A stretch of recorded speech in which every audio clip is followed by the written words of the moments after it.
I look out across the water, I smell the salt and feel the breeze. But in my heart I hear the calling of my old home, Tennessee.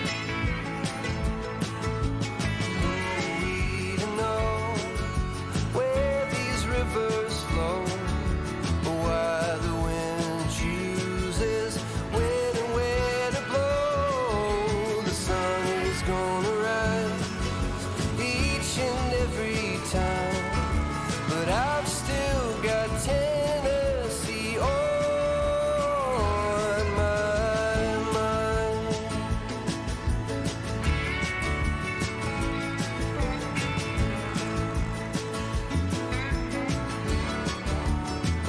From Reaper's Ford to Watertown, and maybe Johnson City or Memphis bound. No matter where I go, no matter what I see, I still hear the calling of Tennessee.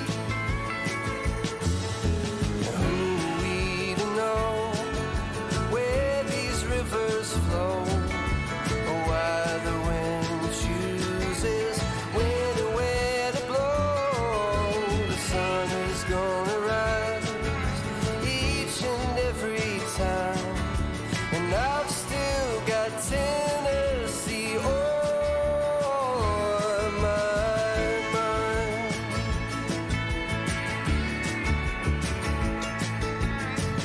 I miss the smoke on the corner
Alright, good day ladies and gentlemen, legends of the highest regard and my Patreons, and welcome back to the Just Some Aussie Gamer channel. I'm your host, Bryce, or Brycel, depending on who you speak to. They'll tell you that I'm either one of those. I hope everyone is doing very, very well this morning. I just literally was sitting in the Gaming Wombat's Farm Sim stream, so if you do ever have the opportunity any morning that none of us are flight sim streaming or whatever, Gaming Wombat is now streaming flight sim and farming sim as well. So if you stick an exclamation mark Gammy in the chat, you'll be able to give that man some love if you haven't already. And it was quite an interesting stream. I was just sitting in there for a good hour this morning because that's about how long I've been awake for. Just eating breakfast, drinking, my various beverages. So yeah, shout out to Gaming Wombat for offering that stream this morning. It was great. Right, now on to what we've got here. So, flying down the Nile River, starting up here in Alexandria, right on the coast of Egypt and the Mediterranean Sea. We're going to be heading all the way down the Nile River, not obviously today, in one go. That would take hours, like it'd be a marathon stream, especially in this aircraft. But we're going to be making our way down the Nile River over the coming months, all the way down to the source of the Nile River, which is beyond Lake Victoria. And I believe, and I would need to reconfirm this 100%, because the source of the Nile River is actually mildly disputed between a few locations. So we may end up having a few final location flights where we visit all the various disputed sources of the Nile. But I believe the true source is actually just south of Bujumbura, which is the capital city of Burundi, which is a country that is directly below Rwanda and is near surrounding countries like Tanzania and all that as well. But yeah, as I said, there may be a few disputed sources that we will make our way over. I'm also Drew. In the process, Drew, in the process of doing that. It's helpful. I already had the green tea with guarana this time before I started the stream, so at least I had some sort of, uplifting energy instead of trying to sip on these things whilst doing the stream directly out of bed, and the brain's like, are you, like... Basically, yesterday my brain was just like, fuck you. What are you doing to me? Expecting me to be able to produce language at this time of the morning. Murray over on Twitch says, "G'day, you bunch of cats." Meow. Now, where was I? Oh, yes. I was going to say, this is the first time that I will ever be flying this aircraft in front of me as well. This is a freeware. It is called the FK9. I actually believe it's the same aircraft that Brett might be flying in his National Highway A1 stream that he's currently doing. So that's, yeah, as you can see, it's just, it's that's all, folks. It's just a really basic sports recreation aircraft. I don't even think it has autopilot, but that's not a problem necessarily. Yeah. Is that a bowl of soup in that cup? No, that's my coffee, Kangaroo. Yes, new type of coffee bean soup. As being a chef, I'm always looking to push the envelope in the kitchen, and I thought, why not?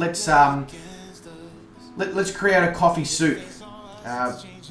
Everybody can get their morning nutrition through food, and they can also get their caffeine hit at the same time. At least, that's what I'll try and claim anyway. Right, so anyway, I would like to obviously say a massive g'day first up to the Patreons. So that would be the specific legends going by the names of Leaded Rapier 709, Big Jackos Gaming, Mr. Calling Pigeon, Tony Barrow, that Western Australian slew that he is, Gowan Grimm, Josh Manchester, the two American slews, and Sean Dale and Blackadder. I don't know why I always have so much trouble with the last two. But guys, thank you very much for the... we've got a Russian bot in the chat. Did you bring pizza, boy? You better have brought pizza, otherwise you go bye-bye. Reginald Oswald. I apologise for your name, mate. Your parents obviously really fucking hated you. Sorry, that was a little bit harsh. But thank you very much to the Patreons for the continued ongoing behind-the-scenes support of the channel. And we will get the second part of Sean's African flight plan done, hopefully sometime next week, which will be absolutely awesome. Then we can move on to Garland's one that he set up, which just looks great. So good. I cannot wait to do Garland's one as well. I'd also like to say a massive good day. Whoa, okay. That was interesting. I would also like to say a massive g'day. Let's try that again. There we go. To everybody who's here. So that includes Icarus. Mate, g'day. Welcome to the stream. The coffee has come to say hello. Garwin is here. G'day, mate. Welcome to the stream. Hope you are doing very well. Leaded Rapier 709 says good morning. Good morning, Wes. You are doing fantastically. Drew is here. He's the one who's saying, make sure I connect the coffee to the brain stem. I'm doing a great job. Yeah, I don't know if I'm doing a great job yet, Drew, but we're definitely starting at a higher level of speakability this morning than we were, say, yesterday morning. So we're on the right track, either way. Right, so now that everybody who wants to be identified has said hello. G'day, hope you are doing well. Let's see if I can start this aircraft with having never flown it before and no checklists. So those, I don't know about, and I mean this in the nicest possible way, I don't know about some of the older viewers whether or not you'll understand the livery that this aircraft is currently painted in. So it's, but some of the younger viewers may have a better understanding. It's painted in the Nyan Cat livery. So 10 to 15 years ago, back in my day when I was in secondary school, Nyan Cat was like one of the first GIFs or memes that sort of really took off and circulated through places like Vine and Facebook and all those sorts of things that existed back then. Just sort of like went viral. It was just literally a floating cat that just had it basically shat rainbows and had a tune going alongside it. That was the most annoying thing ever, worse than the Badgers song. Okay, so Garland knows what I'm talking about. Yeah, I've never said it was good. Garland, I never said it was good. Wes says it's a rare morning flight by Mr. Leaded Rapier. Turns out he can crawl out of bed before 9 a.m. Wes, you're doing better than me. I didn't even get out of bed until after 9 a.m. I really should stop scheduling these streams at like 9:45, 10 a.m. my time. I should be realistic with myself and schedule them at like 10:15, 10:30 with the understanding that I'm just never going to be able to finish up at work at night, eat some food, relax for a bit, get into bed, get enough sleep to have enough energy to wake up and then, be able to eat my breakfast and have the coffee and get in a position to stream before about 10:15, 10:30 in the morning. So now that I know that, I'm not going to be obviously scheduling any streams sort of before that time of the day.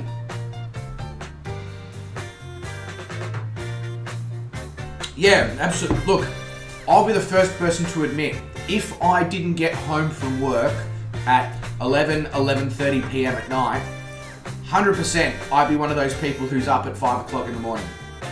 Because before I started streaming and during most of the COVID pandemic, I would be in bed by 10 and up, at like 6:30 in the morning doing a workout kind of thing. Mainly because I didn't have anything else to do, because we were only allowed to go outside for 2 hours a day or leave the home, should I say, for 2 hours a day, etc., for, exercise and essential purposes. So, it's very difficult to go to bed at 12:30 and then try and get up at 5 when you've done an 11-hour shift. Usually the body just sort of goes, that's a hard no.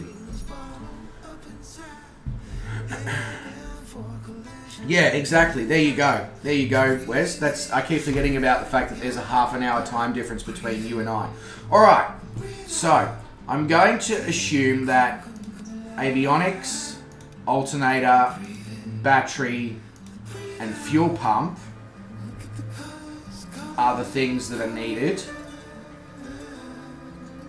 Then I'm going to, on the iPad, I'll hit flight plan,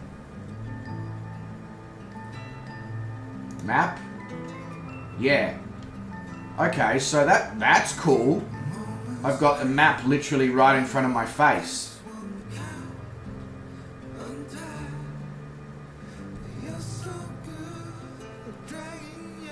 I'm just checking out the interior of the aircraft to see if there's, because it's very common in these sports recreation planes for there to be levers and handles in various other locations. So, yep, okay, cool, that's good. Now, I don't think that that iPad is cool, but I don't think it gives me the ability to have any sort of autopilot. And I didn't necessarily, as I said, I didn't expect to have an autopilot in this aircraft. Alright, so I just have my turn, I have my up and down, I have that, I have my speed, I have my altitude, I have my oil pressure, oil temp, voltage, I have my engine RPMs, and what's all this stuff? Do these buttons work? No, none of those buttons work. That's the magneto, and that's the starter button. So I'm assuming I just turn my magnetos all the way around. There's the lights, and then just hit the start button.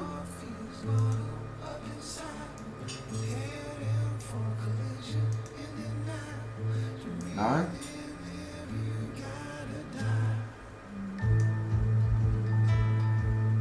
Oh.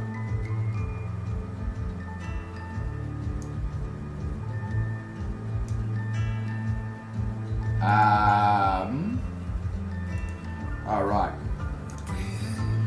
It's on fuel shut off.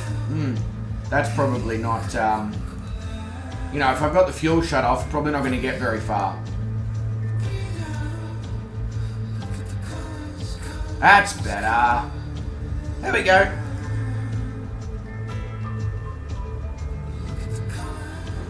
There we go. Yeah. The fuel was on shut off. I had the fuel pump on, but I forgot about the fact that I had a fuel shut-off valve in this aircraft, because it's a sports recreation plane and that's how they operate. Right, so obviously Murray says I should quit my job and entertain him full time. Murray, if only that paid me enough to pay the bills, I would 100% love to be that person who can stream and make video content 7 days a week. I did it during COVID towards the end of last year, when Victoria was in its last lockdown because of Delta. It was great. Very time consuming and sometimes very mentally taxing, especially the creating content. Because it's very, very difficult sometimes to create content when you don't have a stream chat to interact with and vibe with, and create good conversation, etc. So it sometimes takes a lot of takes of making content behind the scenes and saying the same thing and doing the same thing over and over and over again. But yeah, I would love to make full-time content, do cooking on the flies on a weekly basis, because I have a chef channel. I've always wanted to have a car-related channel. I've always wanted to do a podcast. There's a lot of things I want to do, but I don't have the time to do them. So I'm focusing very much on the thing that I enjoy doing, and that is streaming sims, so flight sim, truck sim, Forza Horizon, etc. kind of thing. Don't need to worry about all this.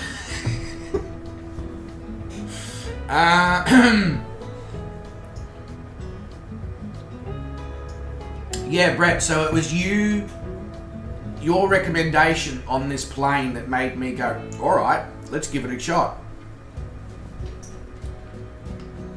Alright, so I need to find the runway. And my dog has just decided that my feet is exactly where she would like to have her nap.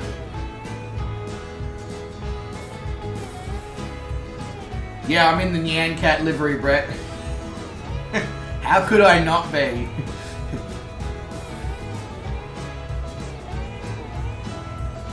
So for flights like this, if I plan on doing a lot more flights like this, like off the side flights from our World Adventure, which will be an aircraft, sports recreation aircraft, an aircraft that don't necessarily have autopilot. So it's definitely going to be in my best interest to invest in a yoke and throttle controls and a trim wheel, because trying to adjust your trim on a joystick sometimes can get incredibly annoying, because it's very hard to, things, you just don't get the, the ability to adjust the trim in the small increments that you may need to adjust it at once you're at cruising altitude. I mean, you do, but there's a lot more fucking around, basically, kind of thing.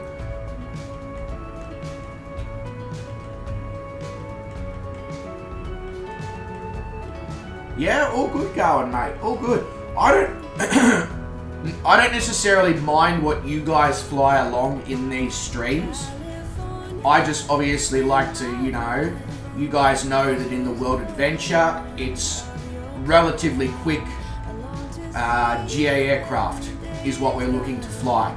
Ones that have a cruise speed of somewhere between 150 and 200 knots is what you'll find me flying in the World Adventure. In this, I'll be flying in aircraft that fly at speeds of less than 100 knots when cruising, or around 100 knots.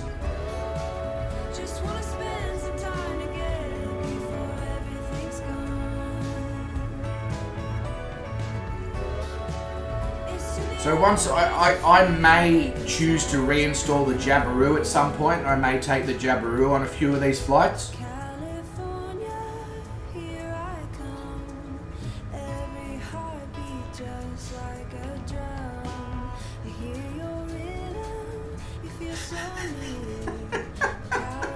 Drew. Drew says, I'm officially a Patreon now. Welcome, Drew, and thank you very much. I really appreciate that. He chose the Grand Deluxe Patreon level, which includes exclusive access to your closet's PayPal account and BTS videos of your thoughts. Drew, you may or may not need counselling with access to all those various things.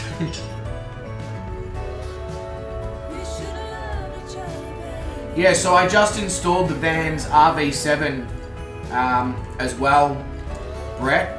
I will use it in a future mini-series stream. I'm thinking probably when we... so once we've done the Nile River, probably going to do like the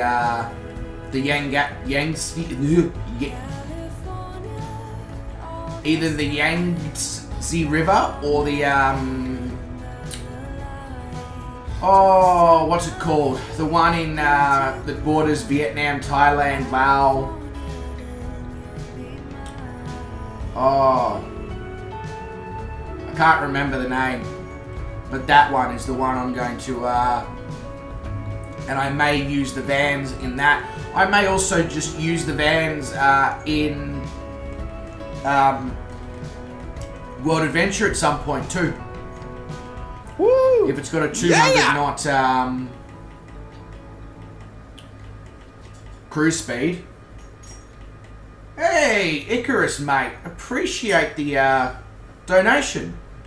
Thank you very much. Really, really awesome. Cheers. Alright. Yeah, that river with all the water. That's exactly right, Murray. You're going to fly your 747 ultra slow. I mean, somebody was doing that in the World Adventure flight yesterday, flying a 747 as slow as my Trinidad, which was a achievement in itself, because flying a... No, don't bite the pillows. They're there for your comfort, not for your consumption.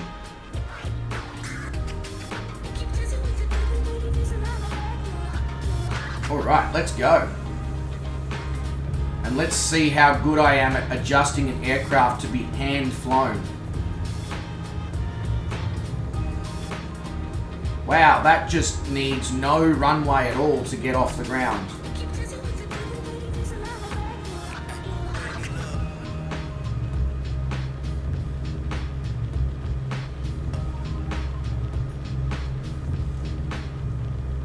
This thing's got some serious power.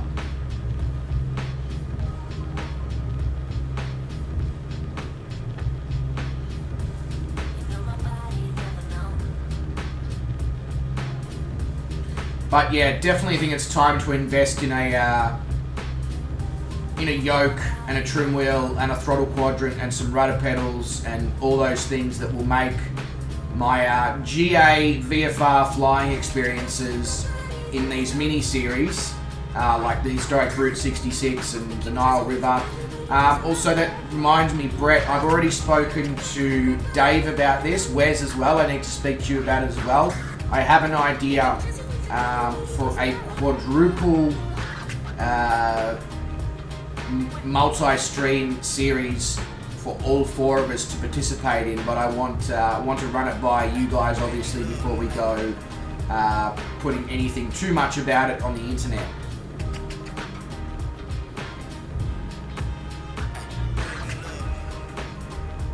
Oh yeah, sorry Murray, I forgot about the fact that you were watching that. I'll be honest, like I finished that stream, I got up, I did some housework, I went to work, I came home, and of course being at work means I basically forgot about everything that I did yesterday. Well, not quite, but it went into the back of the memory as opposed to being something that I'm focusing on. No, I said I need to speak to you about that, Wes. I need to speak to you about that. I've spoken to Dave, I need to speak to Brett, and I need to speak to Wes. Turn your hearing aid up, Wes.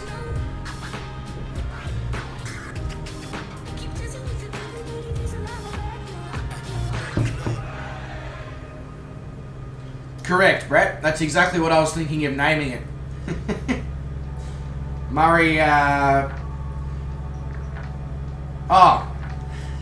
Brett's what? Okay. Now I know where Brett got that. He got it from Murray on Twitch. Right. Yeah. 4 guys, no pants. Exactly. It's a different type of flying stream. Yeah, I know you're a bit deaf, Wes. It's all good, mate. So am I. I'm deaf and I'm blind. I've got 4 eyes. If only I could have 4 ears, my life would be so much easier.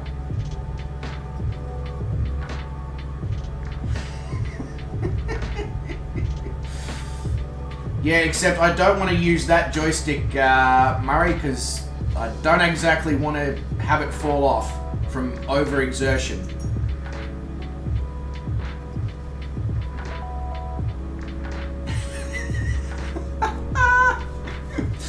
Fozzie smokes a plant that makes him forget stuff as well. Yeah.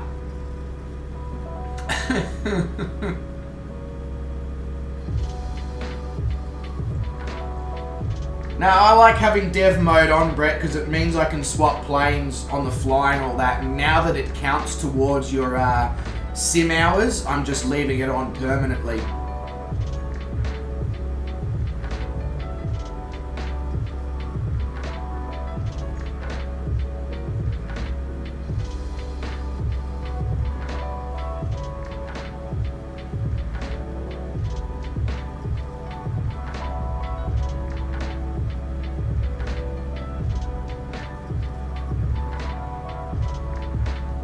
Yeah, that's why I didn't have it on for so long, but once they said that flying in dev mode means it will also count your sim hours, I turned dev mode on, and I haven't turned it off since.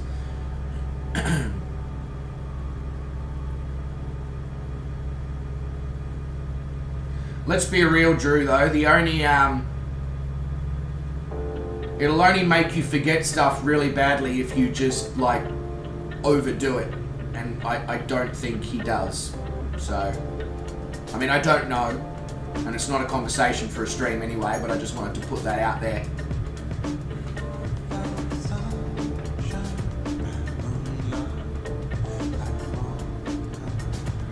Alright, now we have to try and get this plane to fly flat using the joystick. That's going to be an interesting task in itself. We are also going incredibly fast for this airframe. Let's back that off a bit, hey?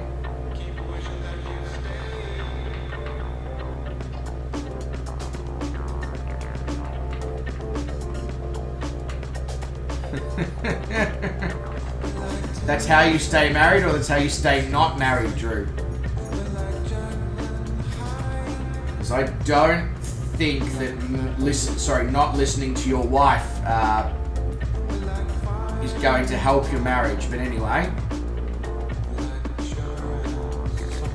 where am I?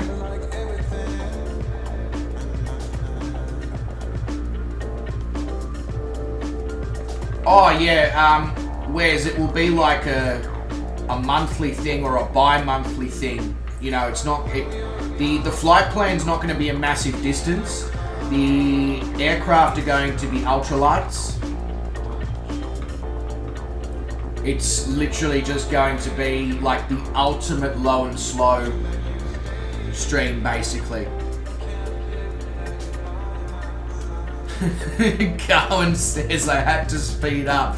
The constant stall warning was too much. What are you getting a constant stall warning about, Garland? Anybody would think we're flying slow. We are flying slow. I like this thing. It looks like a Cessna 152, but even more simple. I don't know if that's actually possible because a Cessna 152 is an incredibly simple aircraft, but there you go. Yeah, I saw that Icarus. I'm extraordinarily tempted by it for the east to west Australian stream that we're doing. Does it have autopilot? Because I need autopilot for that stream, just because the flights are quite a bit more lengthy legs. Like this leg's only like 120 nautical miles or something.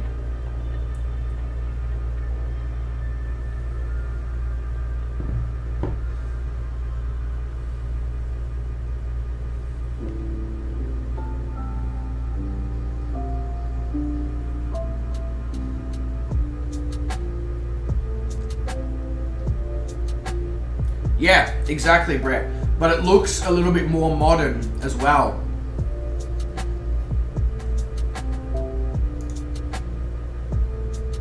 Oh, it does have autopilot? Alright, I'm going to get that freeware cub then.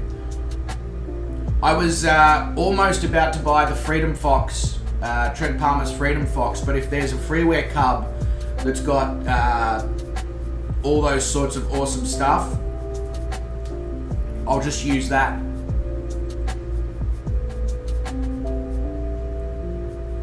So we're still losing a little bit of altitude here, so we'll just adjust the trim a little bit more.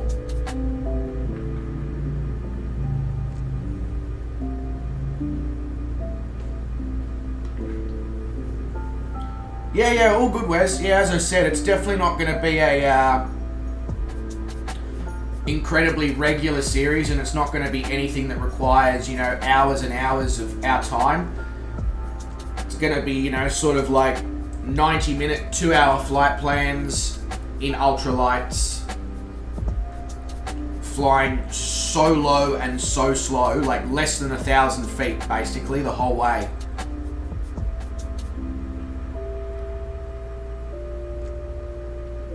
But I will speak to yourself and Brett maybe after the stream, depending on what time the stream finishes, because I also would like to get a gym session in before I go to work.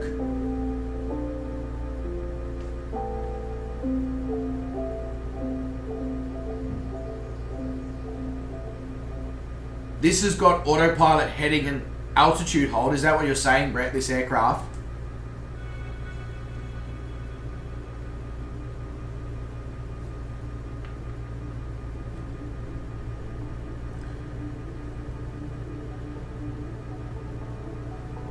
If so, how do I set it up?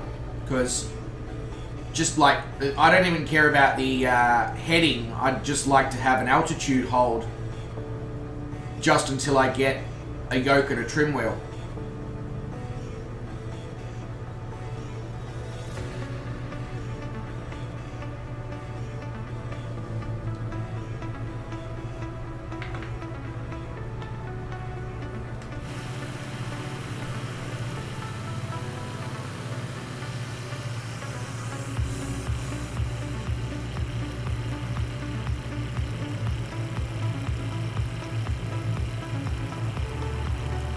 If I've got it on my flight controls. I probably don't, Brett, because I've got really basic joystick.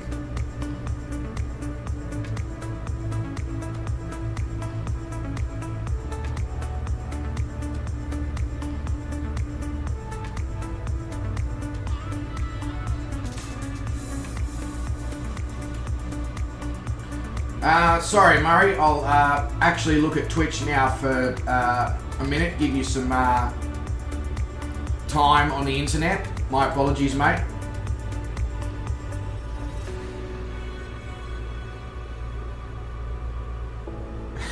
Get your minds out of the gutter because they're wearing shorts. Marriage is a scam for bakers to sell cake. What sort of cake, Murray? Like sweet cake or the other type of cake? Because I mean, I like both types of cake.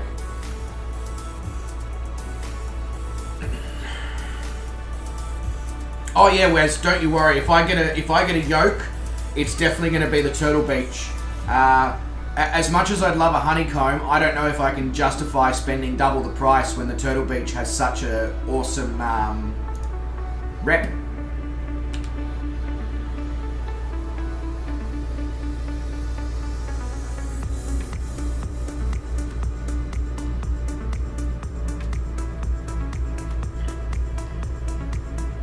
Yes, there's also two types of wedding cake, Drew. One you have on the wedding day and one you have on the honeymoon.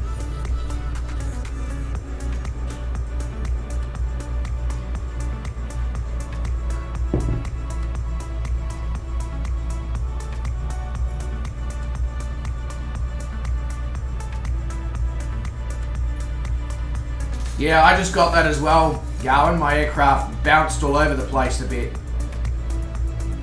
But I seem to have the trim almost set up perfectly now. Hello, what have you,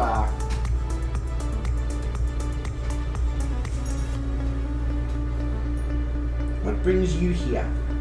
Other than the fact that you're an attention whore. Literally an attention whore.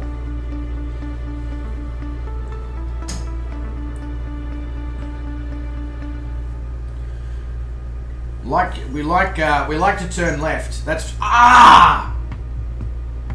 Sorry about that. I just had a doggo claw my. No. That fucking hurt. She's got sharp claws, that's for sure.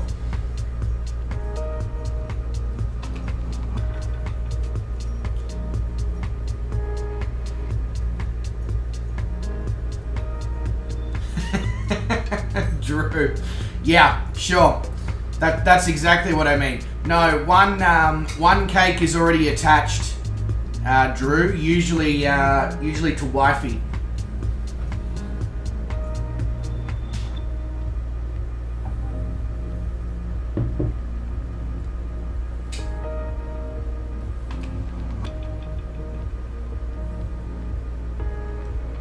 You're never getting married, Murray?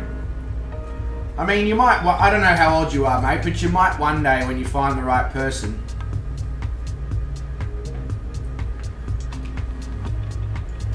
But it's also, I quite like the fact that you sort of settled to the fact that you don't necessarily need to be married to be happy in life. I know there's a lot of people who just assume that you must be. Wow, my arm's got some good scratches on it now. Thanks for that, Star.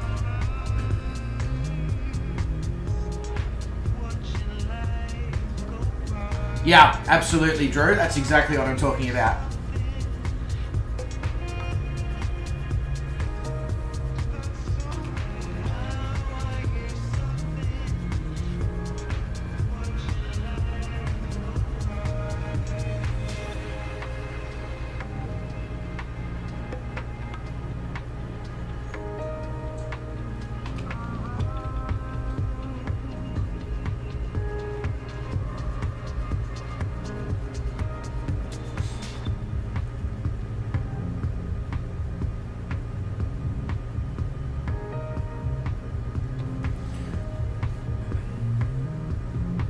Alright, so our next waypoint should take us on a right-hand turn, and that should take us to, I believe the right-hand turn is at the mouth of the Nile, where the Nile enters the Mediterranean Sea.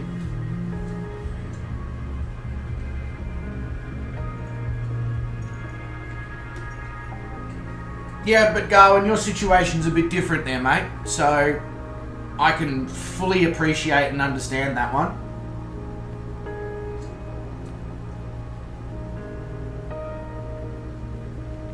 Control T for altitude hold, is it? Okay. You know what I like to do to her? Something I call a dirty fuzzy. Oh, that went well, didn't it? That went really well. I just got plummeted into the earth. Right. I'm gonna just sort of go with no.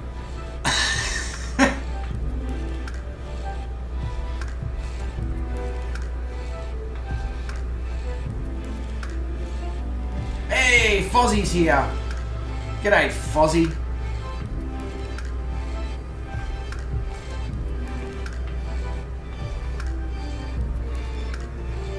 Excuse me while I just readjust.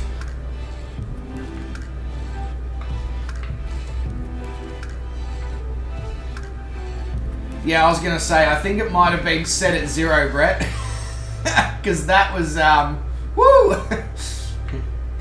to quote Jamie Oliver, woo! Yeah!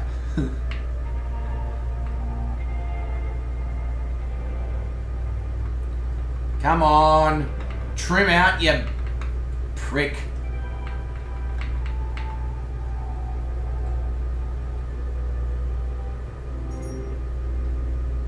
My God, I am like touching the water. Sorry, give me 2 seconds here, guys. I need to sort some stuff out.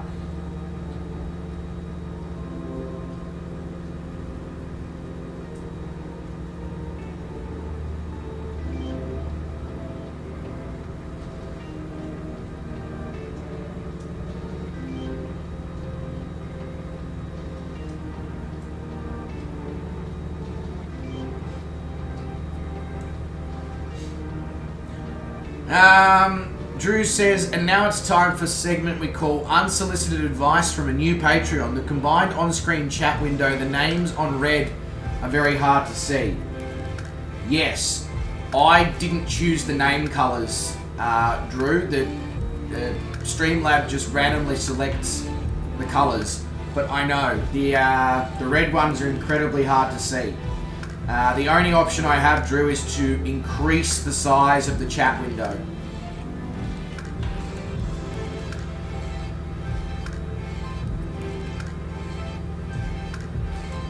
Yes, this is Jet Ski Simulator,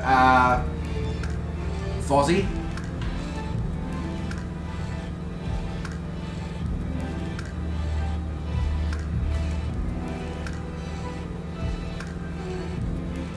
Correct, yeah, it auto-selects colours, unfortunately. I'm sure there's a way to alter that, but yeah. Unfortunately, it does the selecting for me.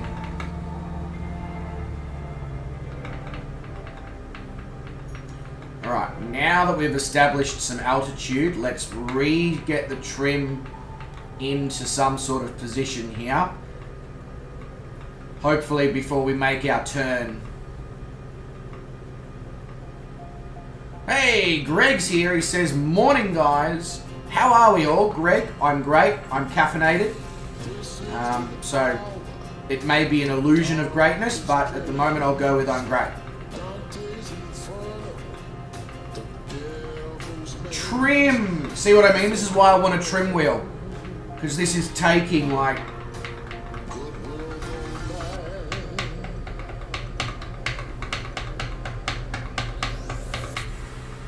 taking a while to trim.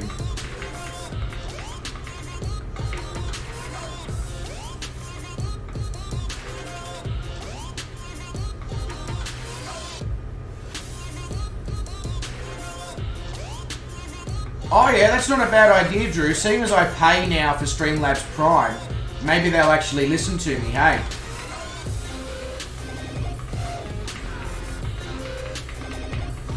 This is the problem with using a joystick for trimming, is that the button increments are so slow.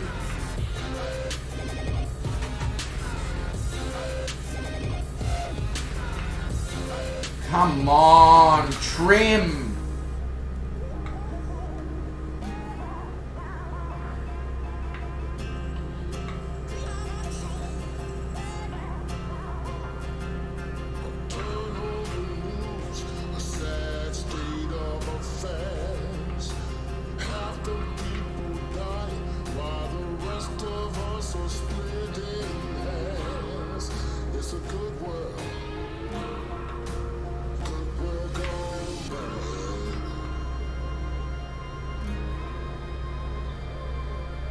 Oh, for the love of God, trim. This is getting so annoying now.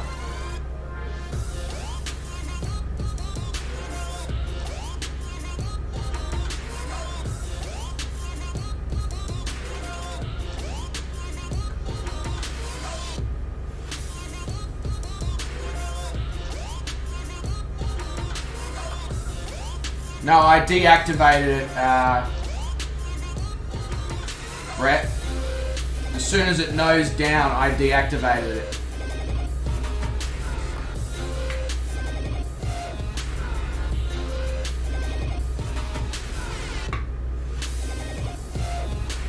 Oh, what are you doing?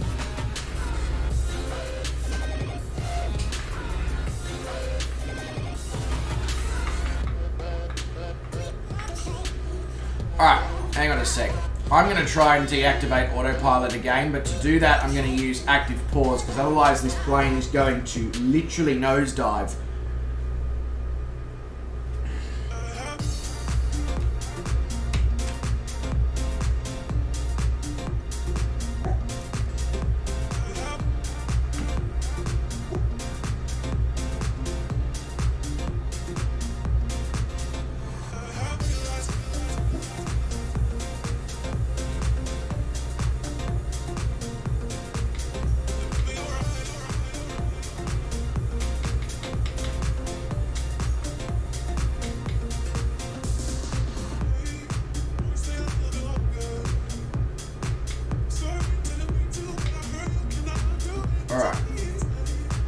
So it turns out autopilot was still on even though I had deactivated it.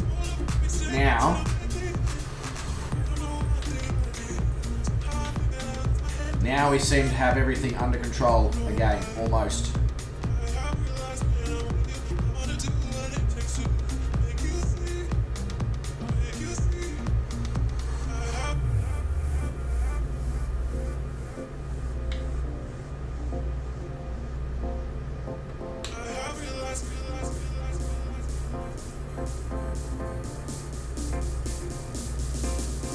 Yeah, I can hold down the button, Greg.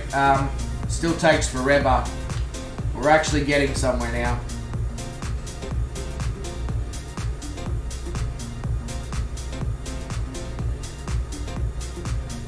Alright.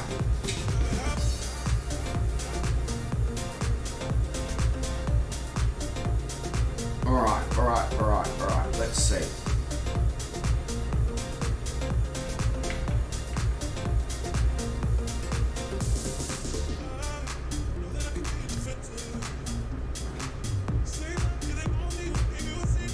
Yeah,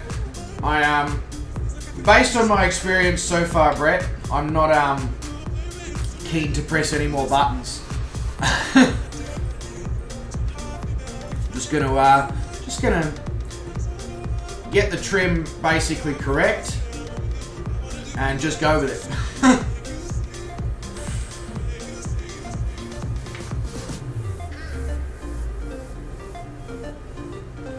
And I'm pretty happy with the way the trim is currently, so I'll just...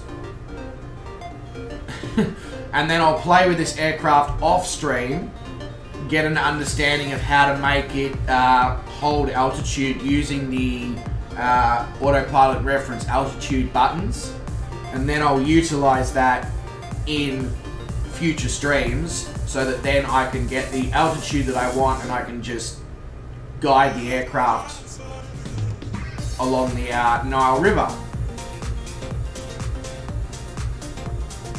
But I appreciate you letting me know what the buttons are, Brett. It's very helpful because it means I don't have to go and research that when I want to play with it. It means now when I play with the aircraft, I just literally am pressing some buttons until I get what I want.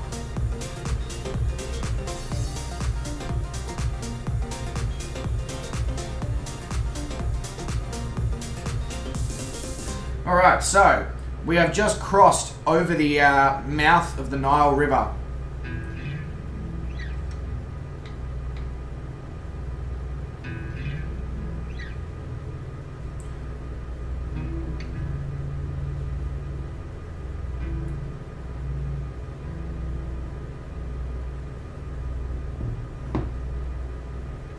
And it's crazy to think that this river is so big that it goes from here, the Mediterranean Sea, near Italy and Malta and all that, all the way down to almost in South Africa. Like the final, like the what is referred to as the legitimate source of the Nile River, or what most people believe and appears to be the least disputed, is almost in the country of South Africa. Which is nuts. It's massive.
I also really, really like this iPad with the maps. It makes following it makes following the Nile River so incredibly easy. I just need to make sure that I keep it where it is.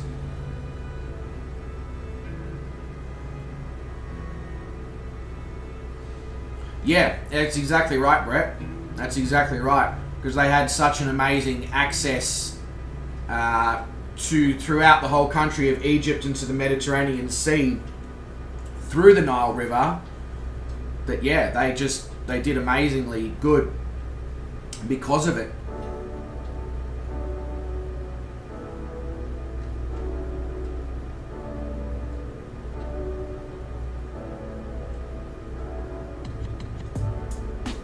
Yes, Aladogo is here. Icarus, she certainly is.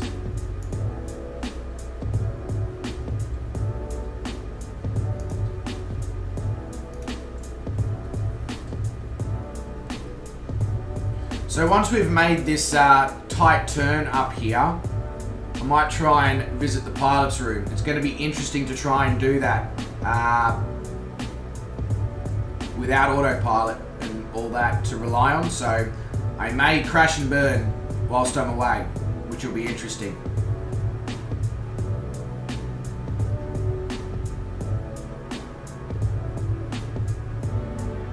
Very true, Garland. Yeah, it is, of course. I forgot about Montreal.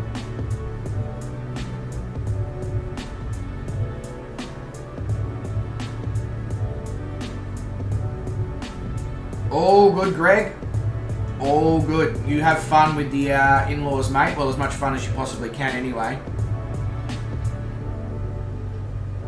An ironic reminder, don't forget the outside view. So, Drew, the only issue that I have there is that I then can't monitor my instruments and stuff. So, I will definitely go to outside view. I just need to be 100% confident that everything is sort of where I want it to be, which it sort of appears to be, but I just want to see how the aircraft handles these couple of tight turns that are coming up here.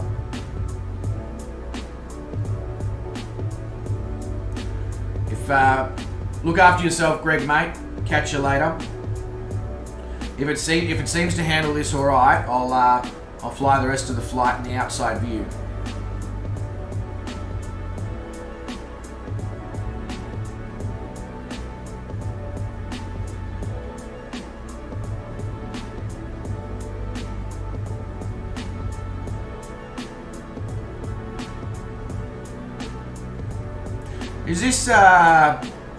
Is this aircraft? Here's a question for you, Brett. Is this aircraft available with water skis? If it's not, the next river flight that we do, which will be, as I said, will either be the Yangtze or the, what is it called? Vietnam. It's famous. Cannot think of it. It's in my phone under my stream ideas. Let's get that up.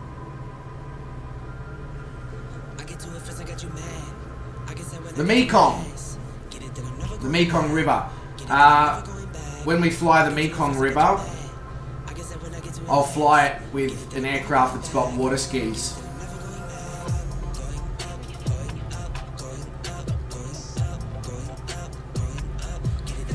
Yeah, that's it. But you said it in one sentence there, Drew. It's sacrilege. So, look, the aircraft seems to be handling everything pretty all good now. The trim seems to be happy. The engine, where the engine's at, seems to be happy, etc. So, I'm pretty confident that now we can go with the outside viewpoint.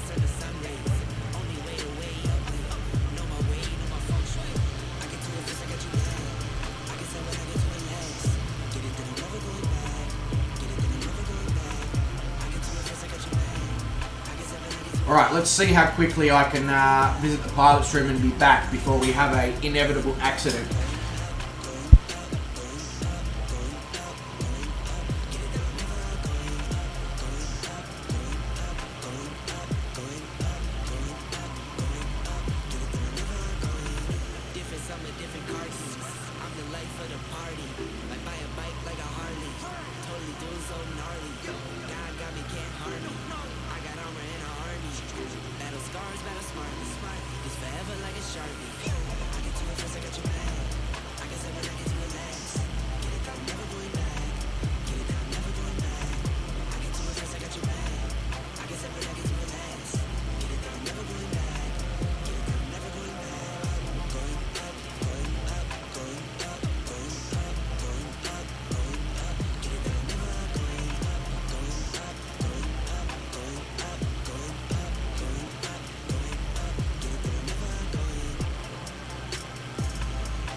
Alright, we're back.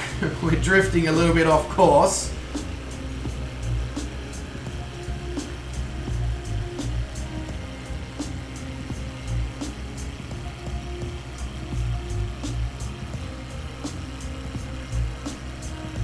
Did we... Oh, we drifted off course to the right. I thought we drifted off course to the left. That's my bad. Yeah, I see where we went wrong. Okay, we missed that turn back there. Alright. We'll rejoin the Nile up here.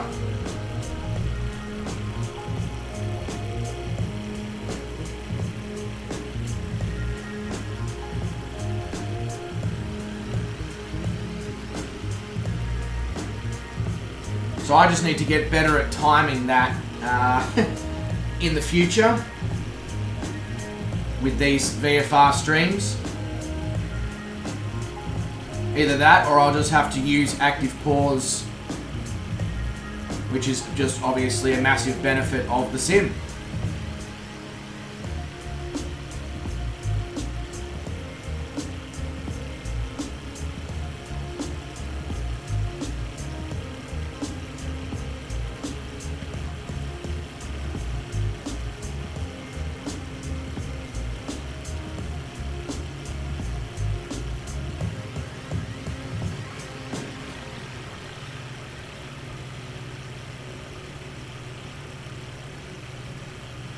You want to get any closer to the water there? Oh, I reckon, Icarus, correct me if I'm wrong, but I believe you may actually be in a cub with skis.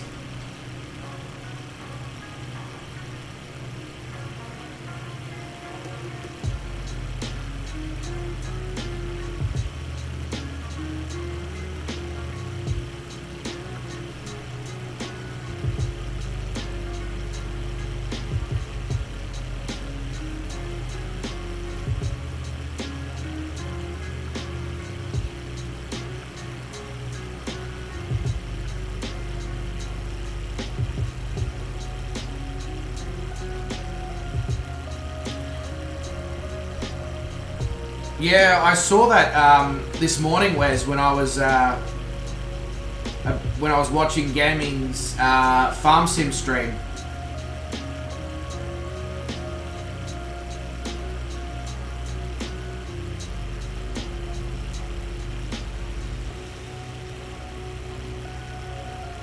That's going to be awesome. What time is it? Because I might still be at work. But I'll, if it's a little bit quieter, I'll try and pull it up on my phone or something, just to have in the background during kitchen clean down kind of thing. Gowan says, I'm not feeling well. I'm going to push the throttles to the top so I can head out early. Not a problem, Gowan. I hope you hope it's not anything too serious or whatever. 8 o'clock my time. Yeah, okay. So it'll be a case of about 9 o'clock I might be able to pop my phone up somewhere in the kitchen during the kitchen clean down, Wes, and just sort of lurk.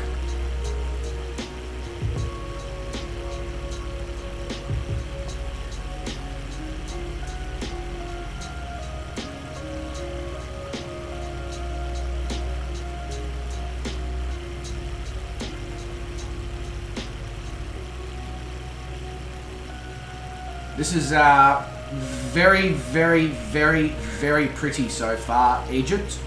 Although the thing that blows my mind is, like, you know, Egypt is sort of referred to as desert. You know, it's well known for its pyramids and the sand and all that stuff. But up here, near the Mediterranean, you know, in Alexandria and all that part of the world, it's very, very green and lush and...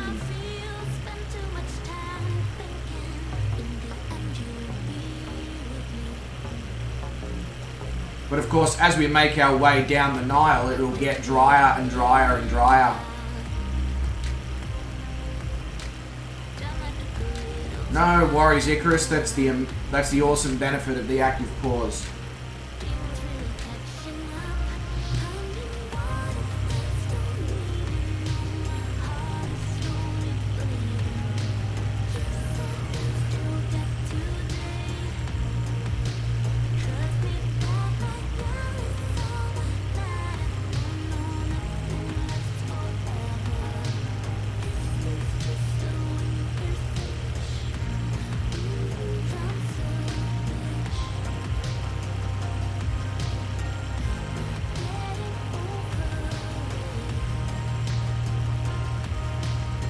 Yeah, of course, it would be going. Hey, what the? Where'd that come from? What on earth are you barking at? Yeah, no, that makes perfect sense. Going.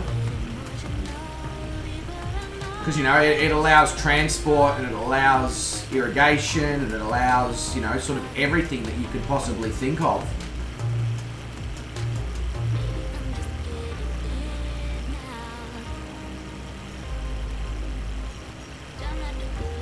Yeah, either way, Wes, it will be a case of I will just have to lurk for the first hour or two of that stream, and then probably I'll get home and catch the end of it, mate.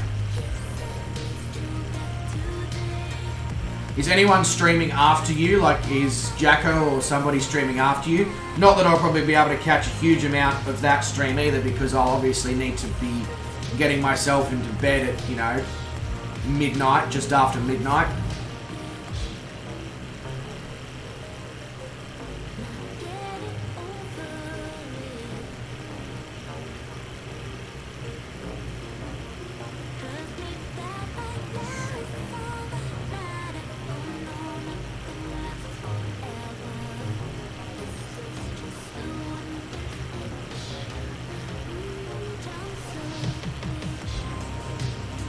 No one's streaming after at this stage. Okay. I'd love to say maybe I'll have a shot at streaming, but streaming again later this evening, but I get the feeling that I'll probably be too tired. So watch this space, but I don't like the chances of me being in a position where I want to stream at like 11:30 p.m. my time.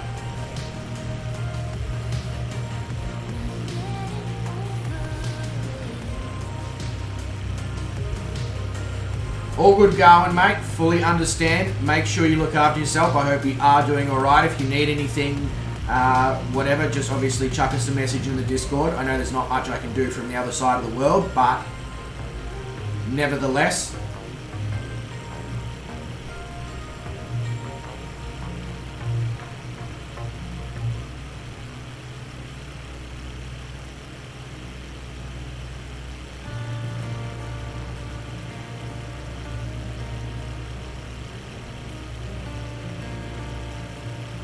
Hey, Big Jacko's here. He says, "G'day, you dirty slews. Just saying hey before I hit the road.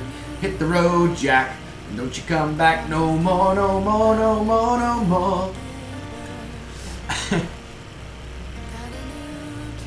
Wes says mine should only be around 2 to 3 hours. Yeah, it's not the factor of the length of yours, Wes. It's the factor of I probably would need to be, because tomorrow is a Sunday, I do a double shift on a Sunday, I'm probably going to need to be awake at like 8 in the morning. So I want to be going to bed at like midnight or just after, which means that if I'm going to start streaming at like 11:30, it just doesn't quite work.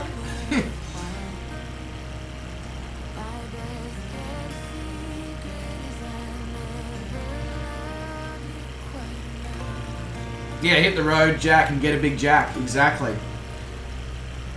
Where are you going, Jacko? Are you coming to see me? Oh, you're too kind. Coming for a pub feed?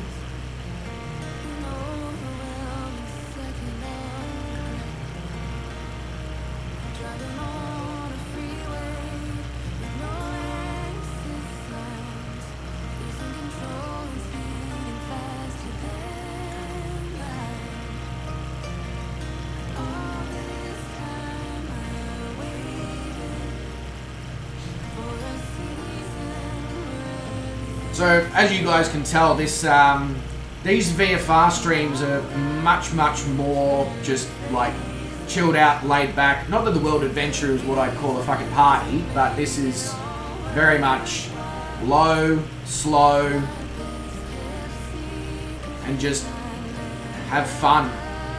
Enjoy the scenery, crash into the water, land in the fields that surround the, you know. Oh, you're going to the Yarra Valley. It's so close to me. What are you doing, boy?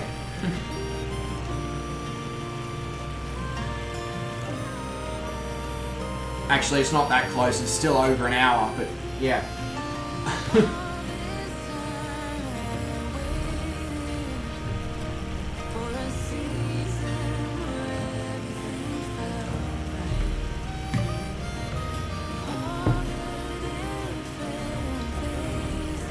So you're going to go and eat some great food, Jacko, and drink some fantastic wine.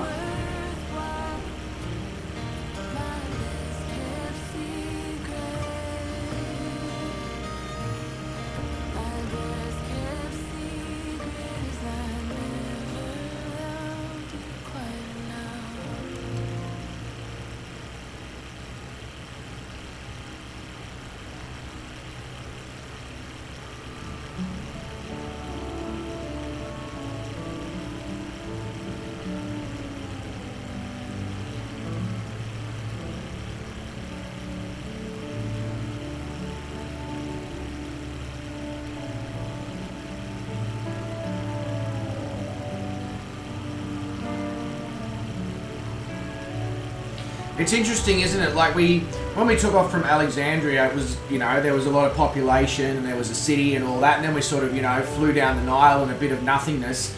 And now, as we get closer and closer to Cairo, there's more and more splits in the river, and you can see there's more and more towns appearing as well.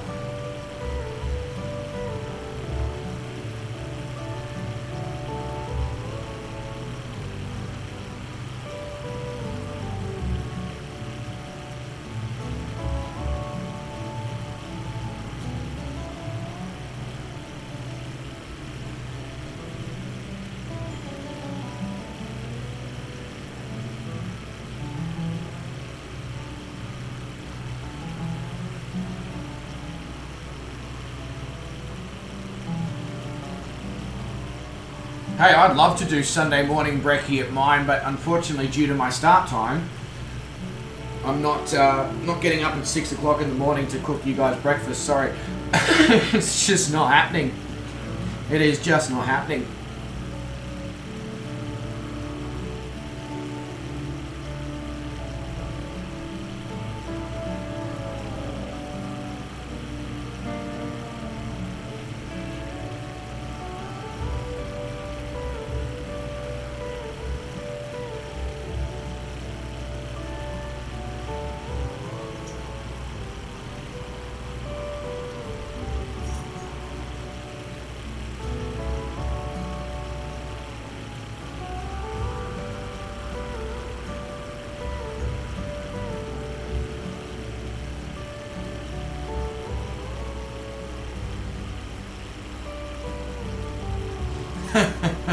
Icarus under the bridges.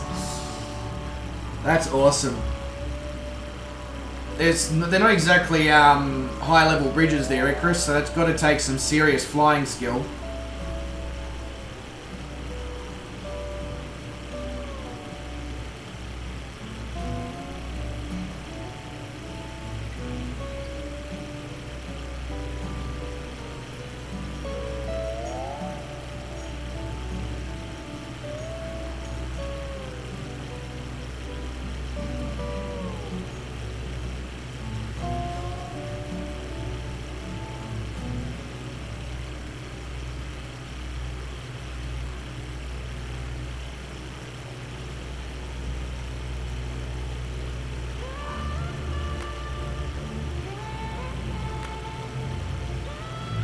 It's an easy brekkie, just some smoked salmon, eggs Benedict with a side of mini pancakes. I mean, yes, it is an easy brekkie, but I'm still not getting up, an hour and a half before I need to make sure that it's ready. And try all you want, Wes, it's just not happening. Gummy Wombat is here, he says, morning Bryce and all. G'day, Gummy Wombat, how you going, mate? Welcome to the stream. Hope your farming sim was fantastic.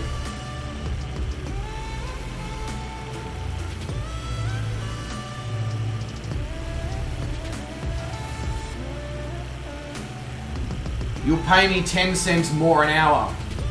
10 cents more an hour than what, Wes? 10 cents more an hour than what I currently make, or...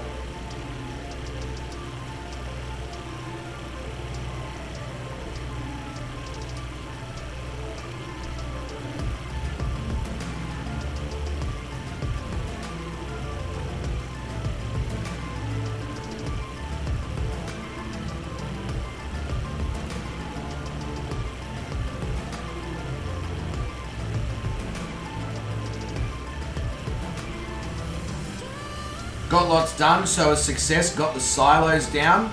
Oh wow, yeah, that's epic. Silos.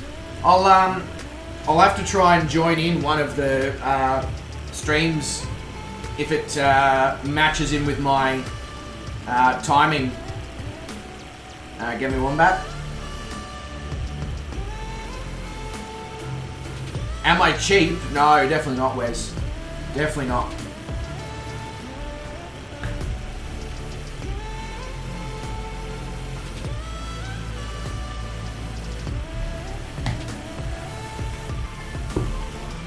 If you want to pay me 10 cents more an hour than what I make, Wes, I hope you've got...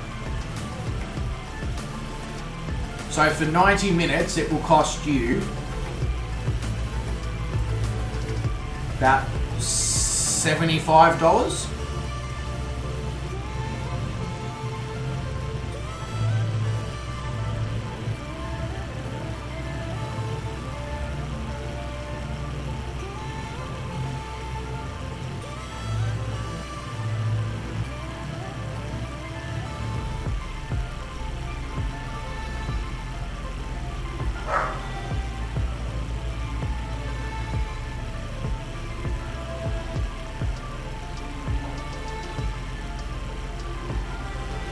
So this leg may actually be, because obviously the flight plan doesn't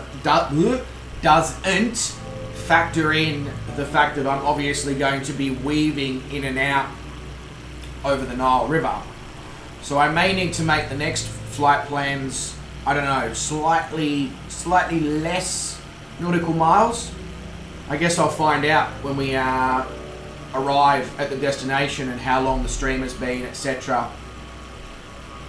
Anderson is here. He says, hi everyone, have a nice flight. Thank you very much, Anderson. Hope you are doing well, mate. Welcome to the stream. It has been a while.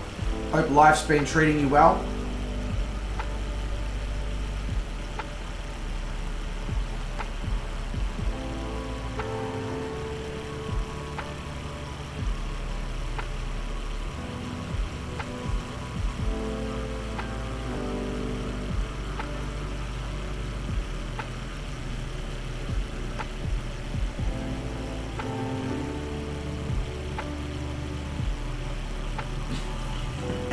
Where's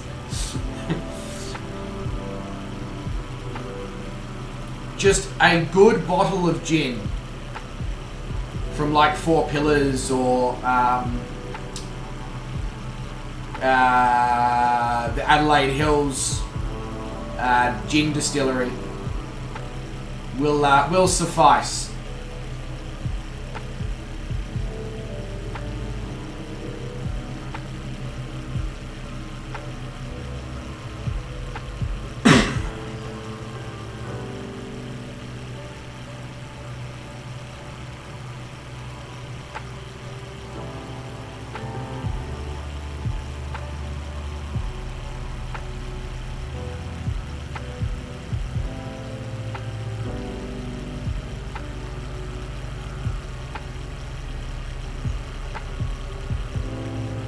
If you hear about a drunk guy on the border, don't worry, it's just a dehydrated drunk Wes. Can I recommend, Wes, if you're going to be traversing by foot from your place to my place for a salmon, eggs, Benedict breakfast, which I find completely ridiculous, seeing as you can go to any cafe and get that, that you mix your alcohol consumption with electrolyte consumption to avoid the dehydration.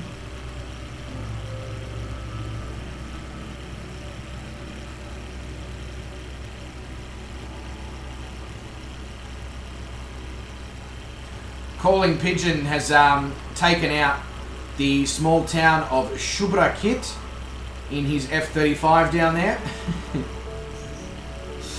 Yeah, somebody want to call the emergency services? Because that looked like a pretty decent crash.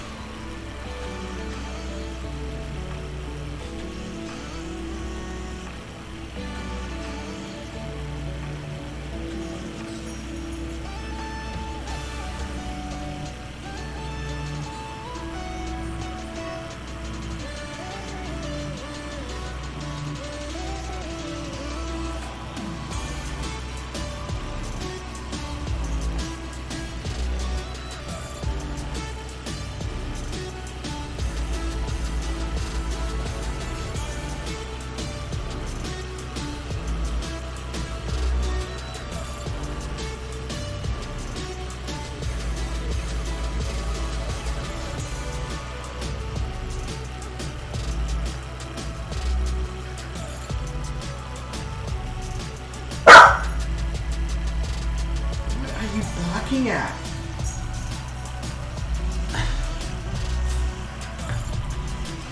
Crazy.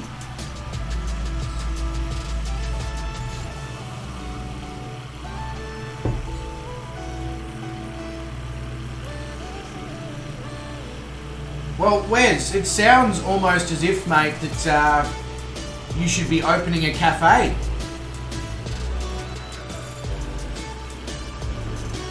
If it's the only one that would be open on a Sunday, and I know you know your way around food because you've been in kitchens and all that before, maybe that's your calling. A small cafe in the middle of your hometown that opens on Sundays.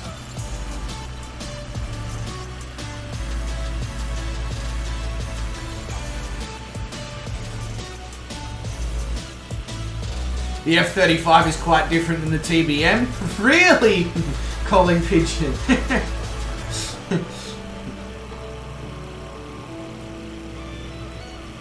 Yeah, so you be the point of difference, Wes. You just find a very small hole in the wall kind of place that does takeaway, and you just do weekend morning breakfasts and very, very early coffee trade for the tradies. So opening at like 4 a.m. and working from 4 a.m. till like 9 a.m. kind of thing, Monday through Friday, doing takeaway coffees and breakfast sandwiches for the tradies.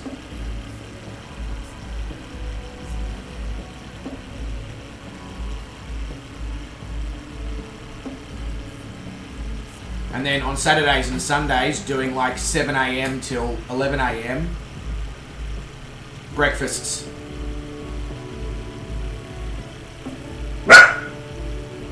Shush! I'm trying to stream. I know you want to be involved, but barking is not the way. Hey, Big Jacko has the internet back. Yay! Enough. If you're gonna bark, go outside.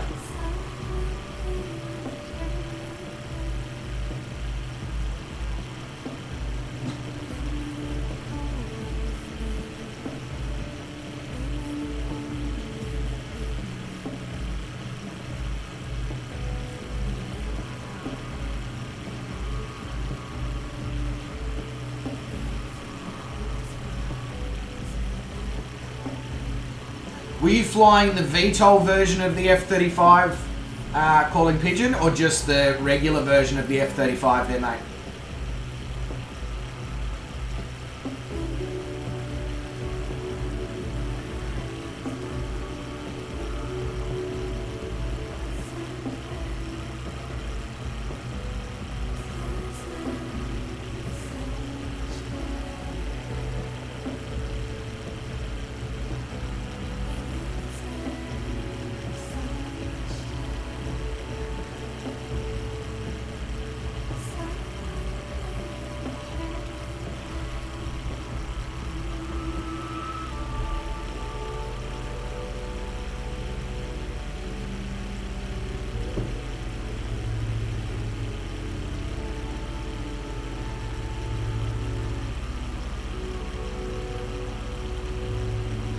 So this part of the Nile obviously has a little bit less reliable photo imagery from Bing, because I can see below me right now it's the generic.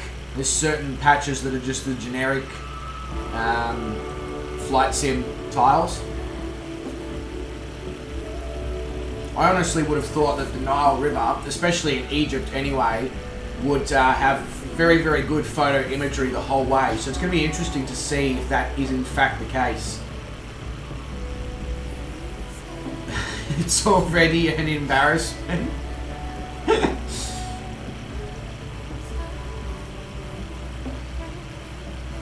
You should fly the VTOL version, Mr. Pigeon.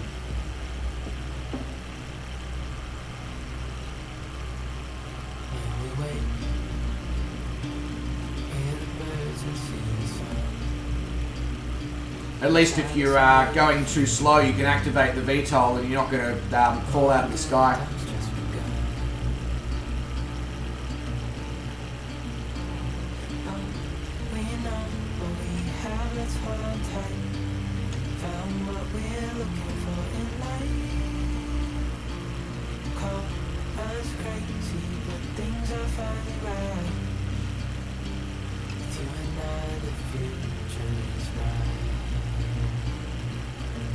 Obviously some sort of construction zone going on down here.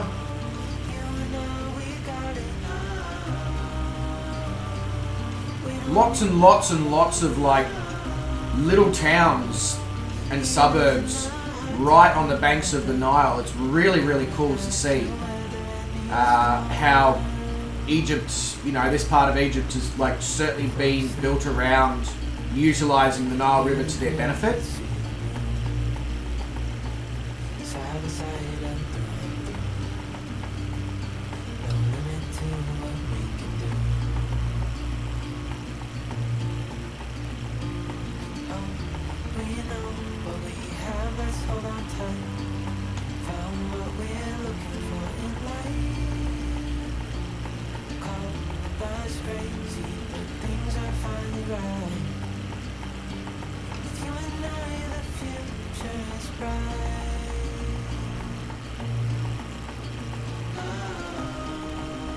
If you had bad experience with reps, Wes, I feel like you're dealing with the wrong reps.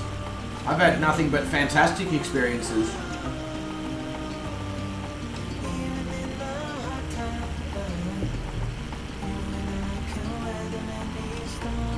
Either that or I've just got lucky.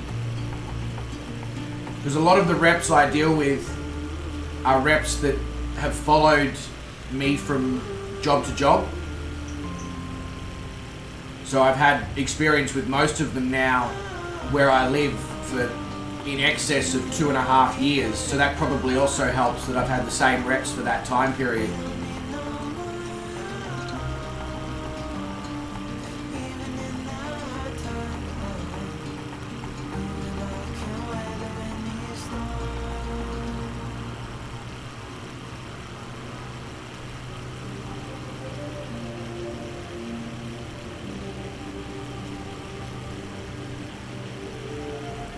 Hey, Inspector T69 over on Twitch says, "Morning, Bryce. Hope you are well, Inspector. I'm doing great. I hope you're doing very well as well there, mate. Welcome to the stream."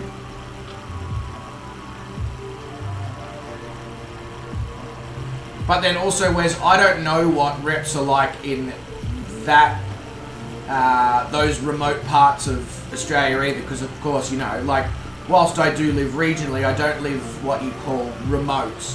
And I'm sure you were dealing with reps in the incredibly remote areas when you used to live, you know, in the Northern Territory and WA and all that, mate. In which case I can sort of understand why you may have had issues, because of course they are probably the only rep that is available in a significantly large area, and getting problems resolved when things go wrong is probably a lot more difficult when your nearest distribution centre is probably over a day's drive away.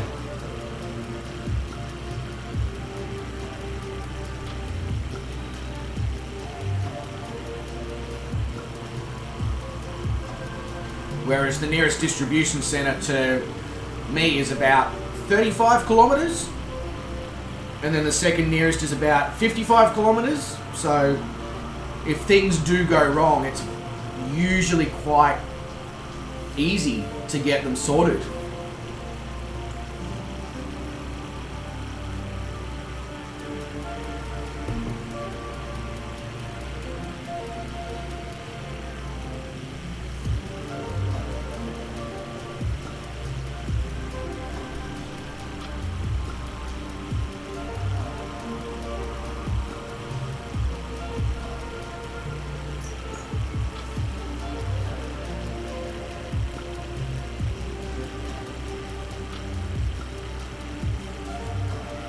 Yeah, so exactly what I was just referring to then, Wes, was, yeah, as I thought about it, I was like, oh no, hang on, Rez. Wes is referring to when he was obviously working in very remote areas, and yeah, I can understand exactly why it would have been a struggle.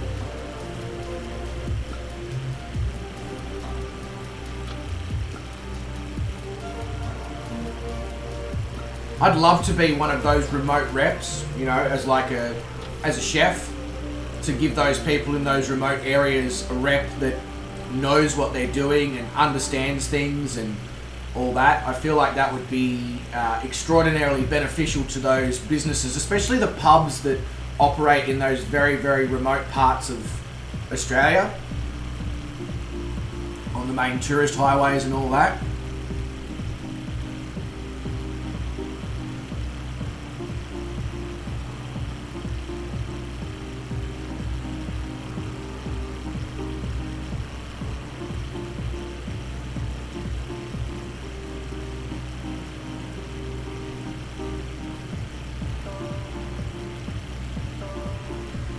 So due to the extremely bendy nature of the Nile River in this spot, I'm just going to sort of make a beeline across this area.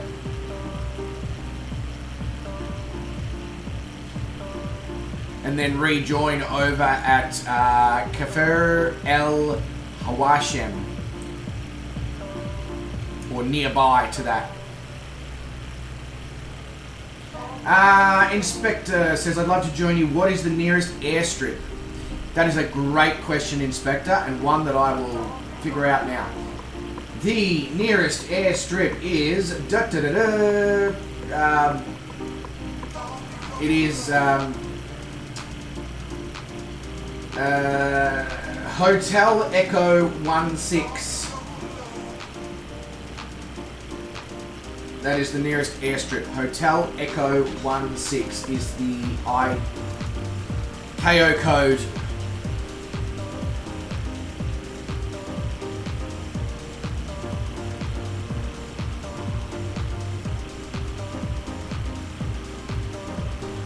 Otherwise, you might be able to just join in on us in the air by clicking on one of us who's already flying in the general area as well, Inspector. That probably works for you.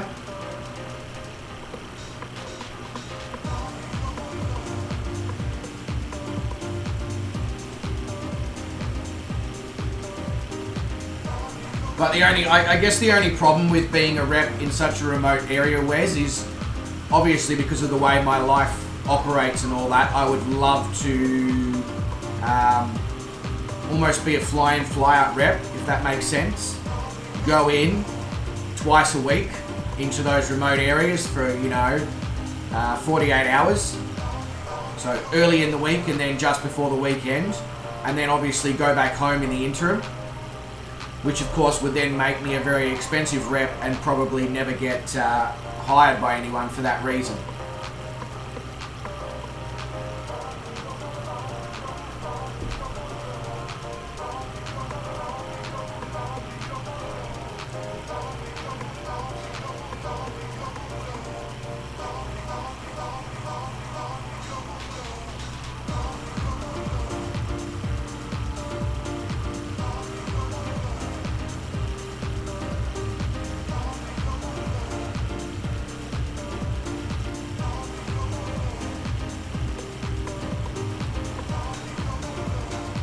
But I think that's something for me to look at doing, whereas when I'm, in my early 40s and the body's just like, no, you can't keep being a chef. You need to find something else that, allows me more rest time as I get older. I think that's when I should be looking at doing repping, in another 10 years' time or so.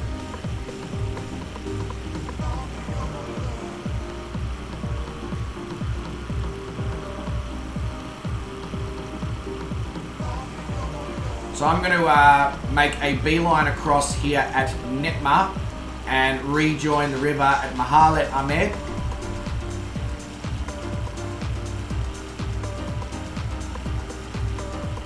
Just because some of these, like these fields around here, all the farming areas and all that, are really cool. I want to fly over a bit of that as well as the river.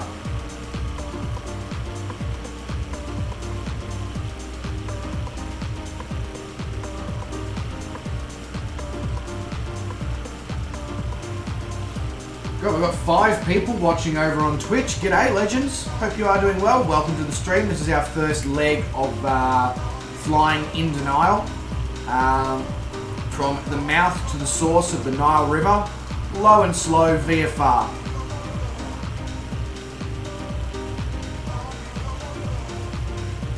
I think we've got about half an hour or so to go of this flight. And you're more than welcome to join in.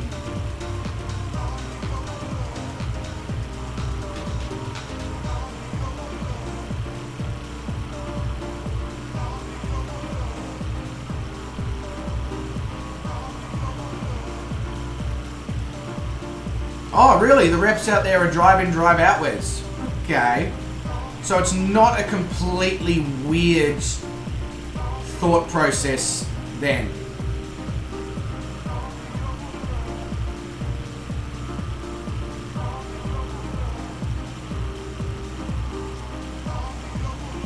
Is it like a major supply company that reps out in that area? So is it like PFD, or is it Bidfood? Or is it smaller companies that specialize in remote food rep?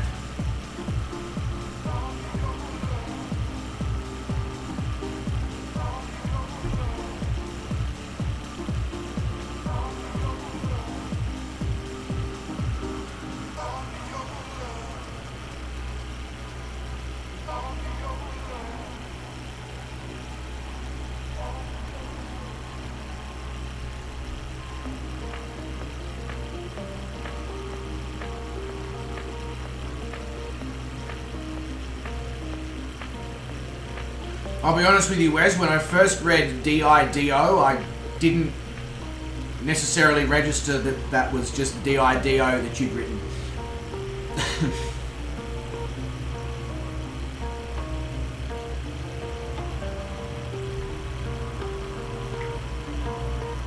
So basically what you're saying, Wes, is most of the reps were dicks.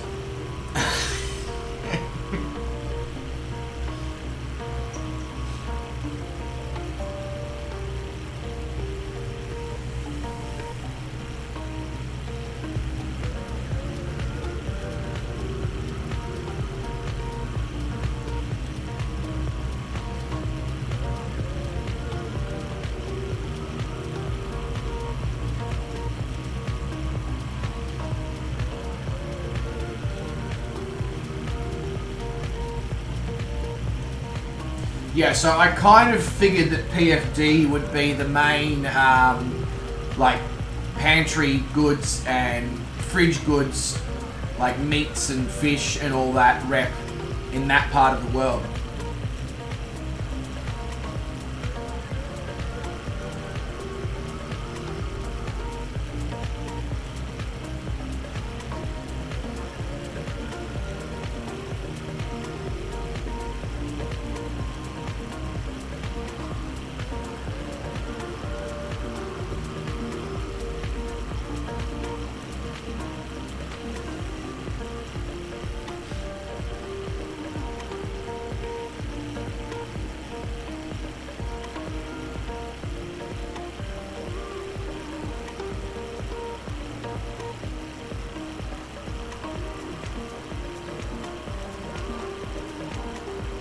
surprised there's no shadows of the aircraft on the water. I don't know if it's just because the plane's too small or what the go is, but yeah. I sort of expected... Oh, Icarus has taken a drink. I sort of expected to, you know, have some shadowing. Maybe we're just not low enough.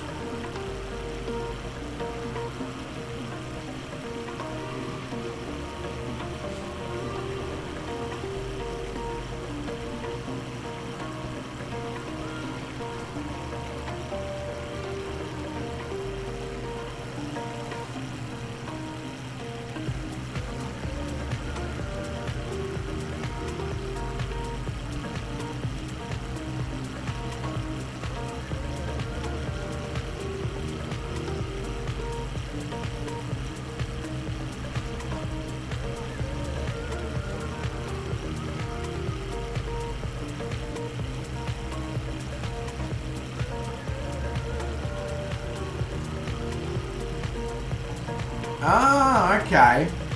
Yeah, that's quite handy, isn't it, Wes? That's quite handy. Oh, calling pigeons eating shit again. Really struggling with that F-35 compared to the TBM.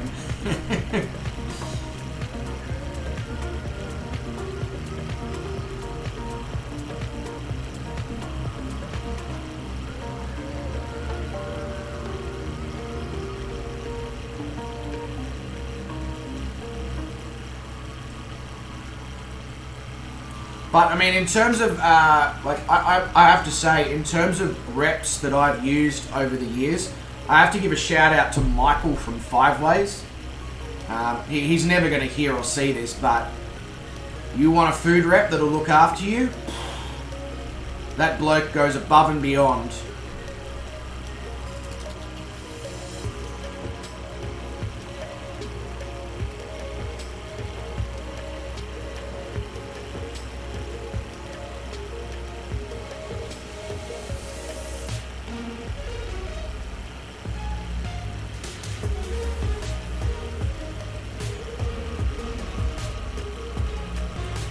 We've got Dinosaur there on the left. Well, Dinosaur anyway.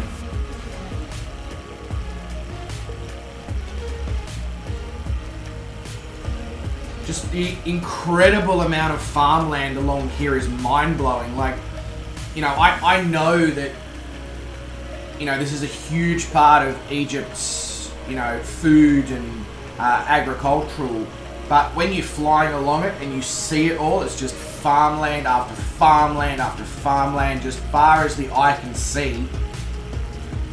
You realise how important the Nile and various other rivers around the world would be as well to those countries.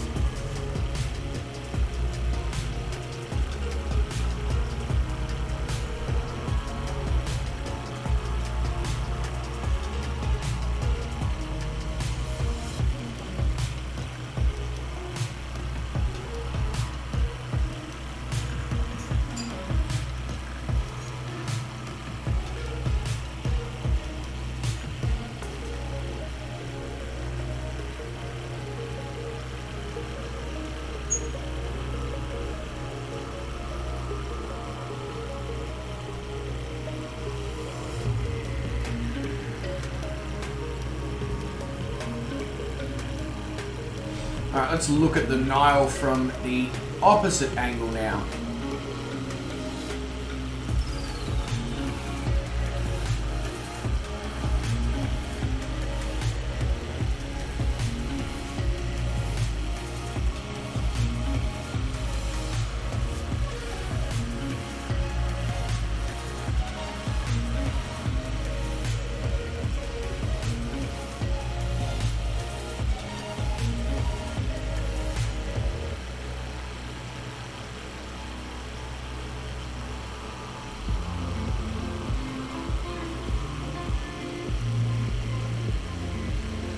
That sun glare is actually like, it sounds weird, but it's almost affecting my eyes.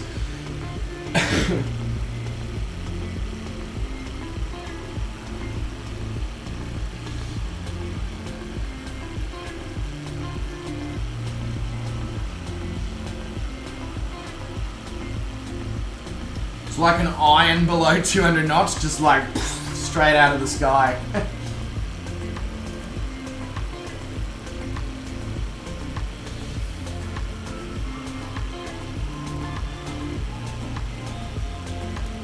Don't know why the sim's telling me that my top of descent is 38 nautical miles out from the airport. At what purpose, or for what purpose, does descending my little FK9 38 nautical miles from the airport when I'm at, what, 1,000 feet? I don't quite understand what purpose that serves, but anyway, well done on the flight plan there to me.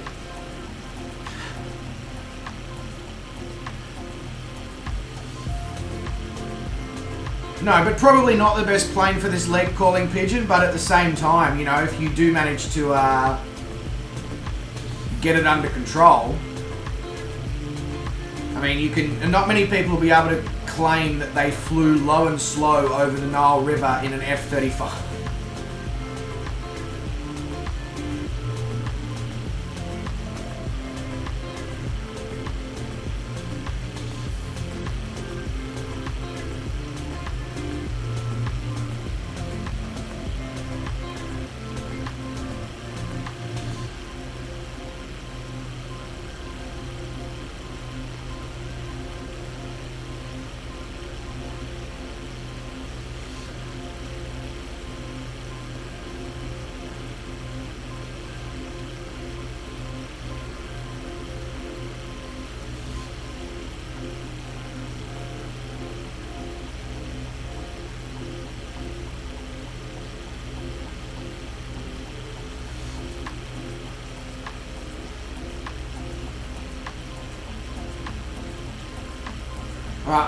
I'm not a big fan of that viewpoint. I prefer this viewpoint. Gives a better view of the Nile. It means that all of you guys are in view as well, that are flying in front.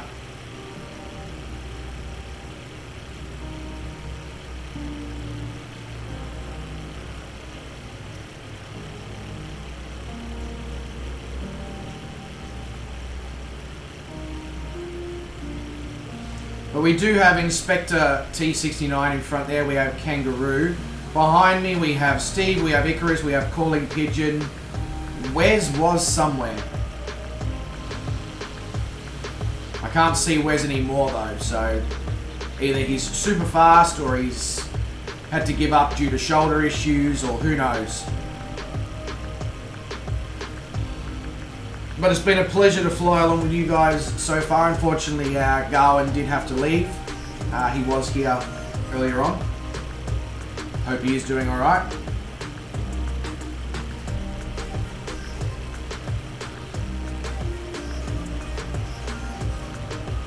I'm definitely going to need to do some reading up about the Nile, because obviously I don't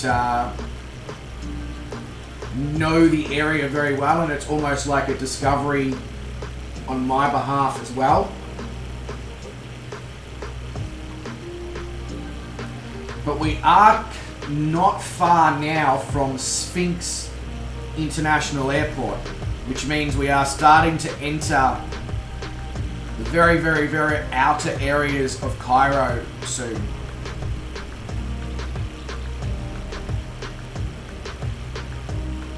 Oh, you are still flying, Wes. You're obviously a fair bit in front of us. Only going 94 knots. Yeah, that's fast compared to these aircraft. This thing only does 140 kilometers an hour, so that's significantly less than 94 knots, I believe, or it's around 94 knots, and that's at full pelt. And I ain't flying at full pelt, boy. I ain't flying at full pelt.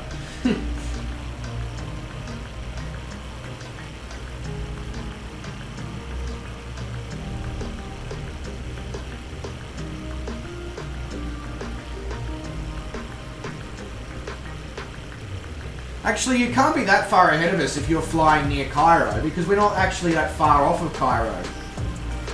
So maybe the sim's just doing its things that it likes to do.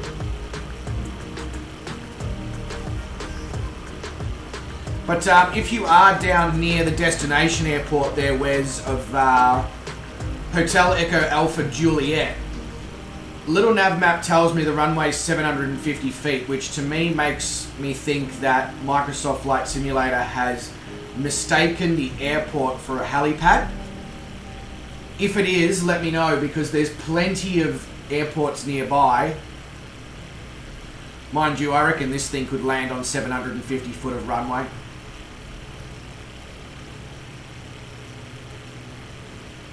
Oh, music stopped.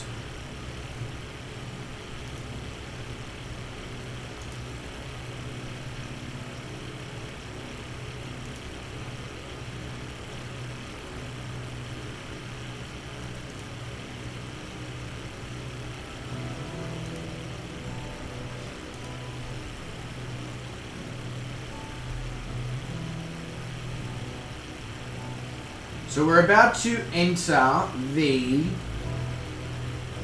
Minofia and Giza governorates, or governorates, sorry, and that is CAIRO, basically.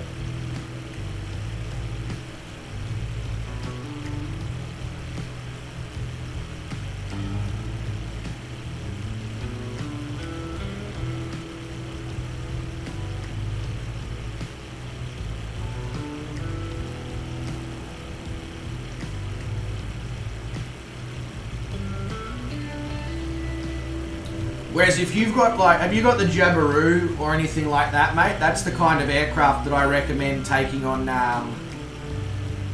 these NILE flights. Something extremely basic and simple and slow and with great big expansive windows for scenic flying.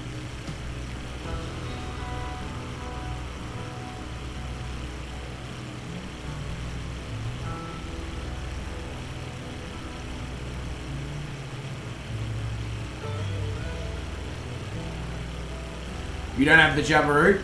Get this then if you want. It's free on flightsim.to. It's called the FK9.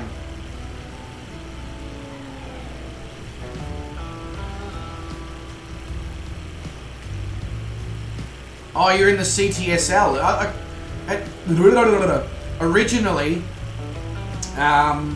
it said you were in the Cessna 172. Oh, you are in the 172. Yeah, go in the CTSL. CTSL was what I was going to use on this before I discovered the FK9.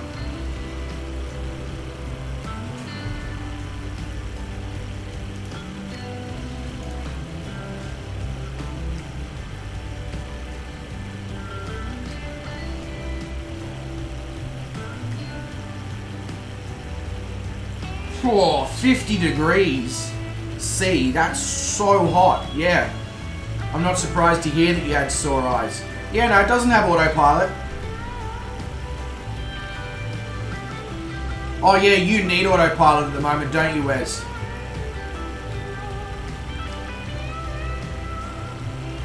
What about the Pipistrel Virus SW21? It's a little bit fast, but you can cruise it at low speed. And that's got autopilot.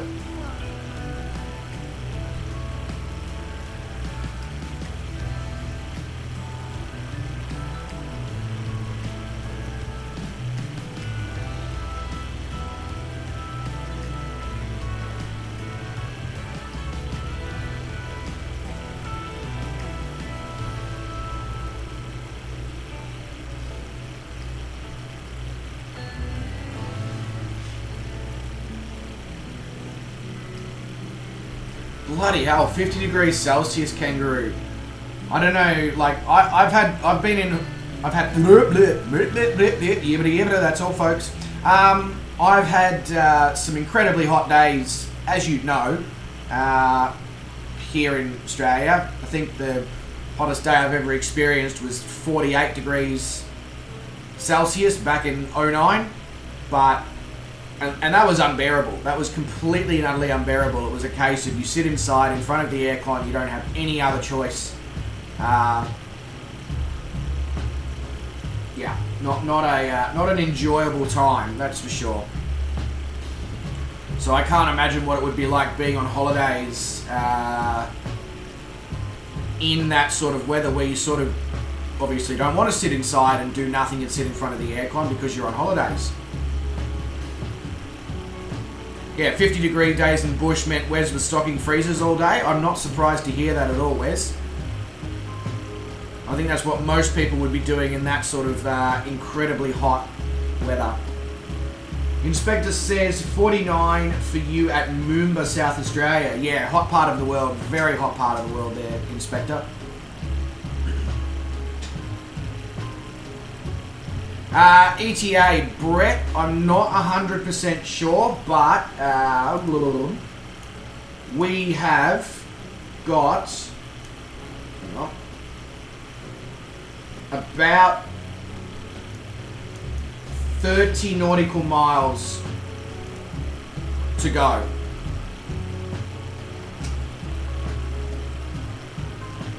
So I'd say 15, 20 minutes, maybe.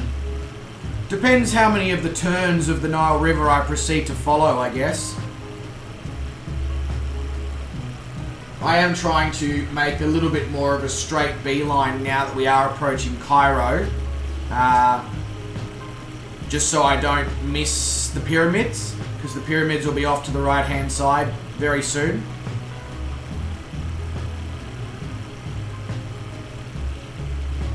Oh yeah, use the iPad. No shit.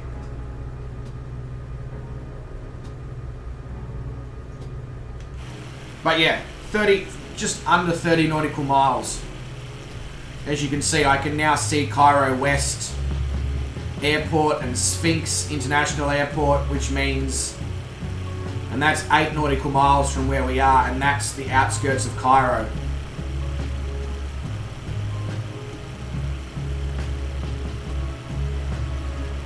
So I'm going to now follow this small riverbed that's running alongside the Nile River here, down to the next bend in the river, basically.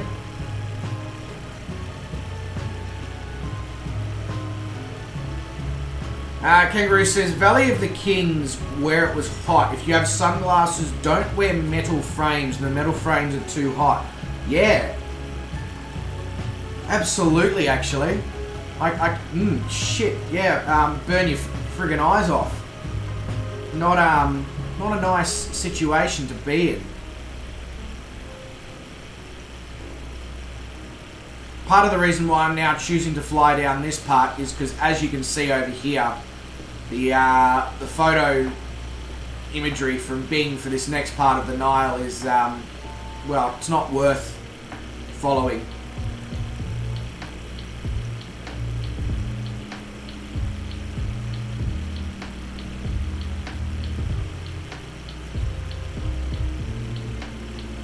Yeah, 40 degrees and humid would just be disgusting, Wes. I don't know how you managed to do that, mate.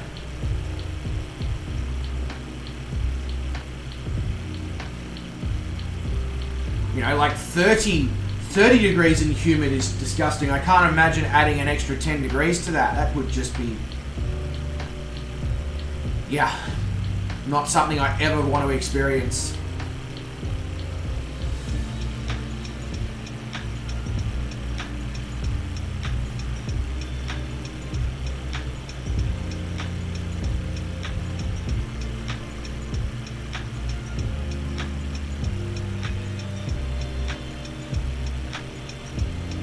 Alright, I'm going to make one more quick leg stretch before we make the last stretch of our leg here, if that makes sense. Back in a couple of minutes. Hopefully I don't drift too far off course. And if I do, well,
And of course, drifting off. Of course. Oh, Jesus. Chair's getting stuck on the carpet. Hey, Tony Barrow. He's here. G'day, Tony, mate. Welcome to the stream. Alright, so where... Wow, I've done a complete turn. What the hell? How did that happen? That's crazy.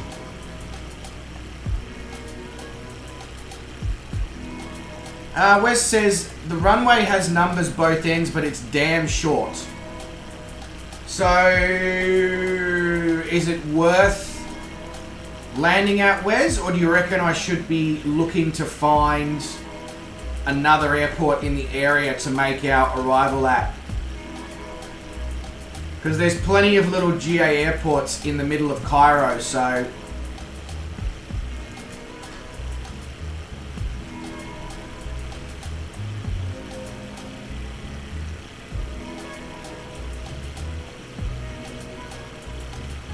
Wes says, have fun landing on it. I came in on 3-4, overshot the runway, and I was slow as.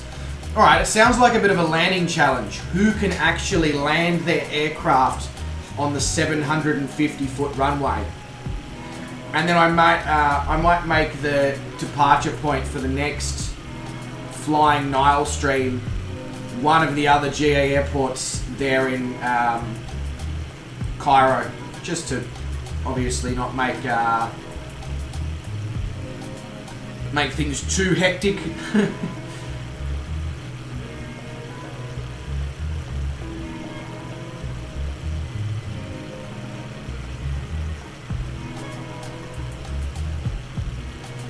Def's land it? Alright. Definitely will give it a shot then. Yeah, I was going to say, there's no way we're taking off on 750-foot runway unless we're in a helicopter, so we'll have some fun getting the aircraft down, and then, yeah, in the next NILE stream, I'll take us off from one of the very nearby airports that's got a little bit more runway.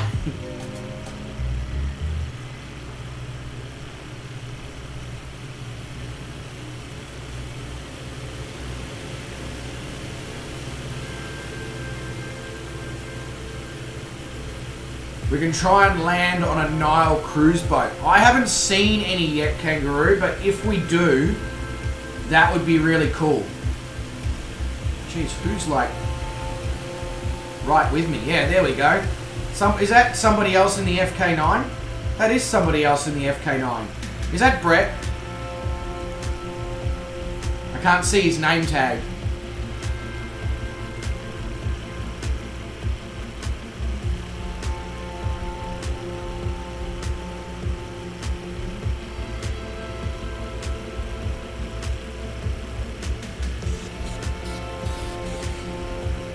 Why? Separation issues, according to the ATC, would be going crazy at this point. Be like, what are you freaking doing? Mad people.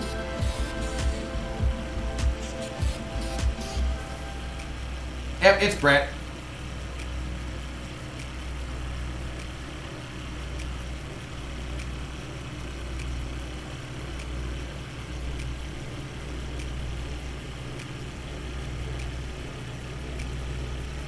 It's a wonderful little plane, Brett. I can't believe it's free. I mean, yeah, it's incredibly basic in the interior, but I've watched a couple of the bloke in real life on YouTube who has this particular aircraft, and it's just as basic in that as well.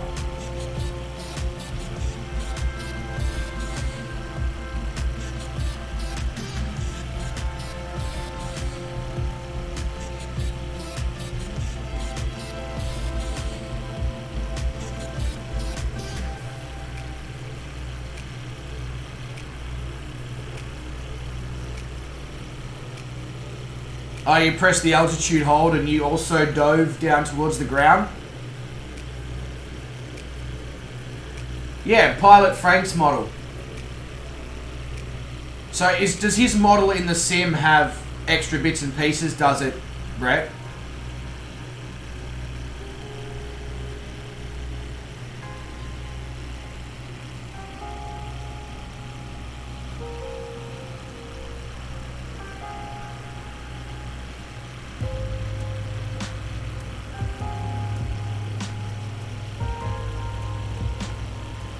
Because that's cool. If it like, because, oh, it does. Awesome. All right, I need to check out his model. I just went with this one because obviously Nyan Cat.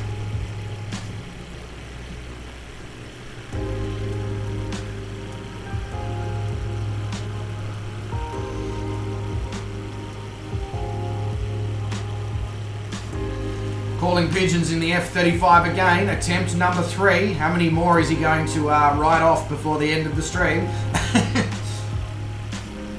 At this point, whoever owns the F-35s who keeps leasing them out to Calling Pigeon really should check their business and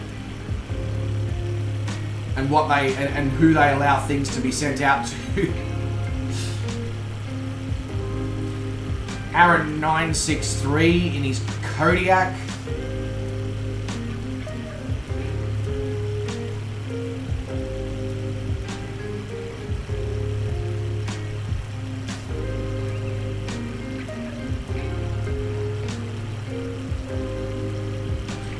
I find it also incredibly amazing with how wide the Nile River was up near Alexandria when we first joined it at the mouth, and already it has narrowed significantly. Yeah, exactly, Inspector. He started with the F-35, then the F-34, then the F-33.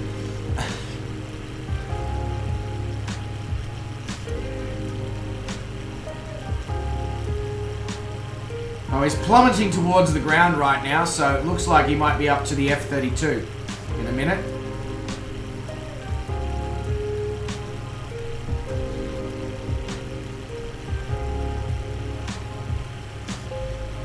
I do love the fact that he's determined to practice with it and get the thing to work on his terms.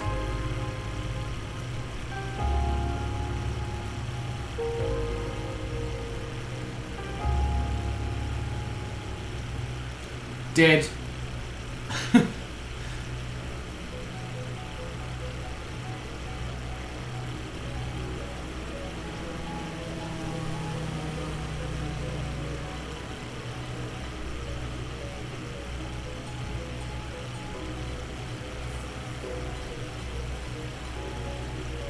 It's still, it amazes me, like when you've got aircraft out there that, you know, there's so many planes that look so good. And then you've got so many planes that just sort of look at and go, what were they thinking?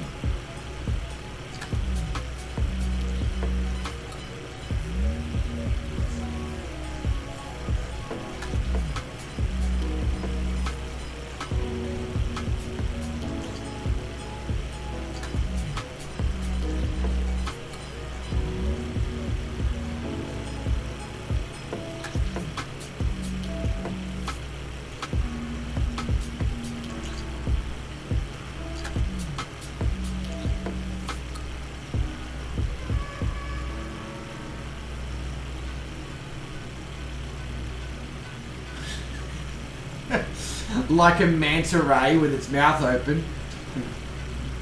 Come one on, come all, see the new manta ray plane.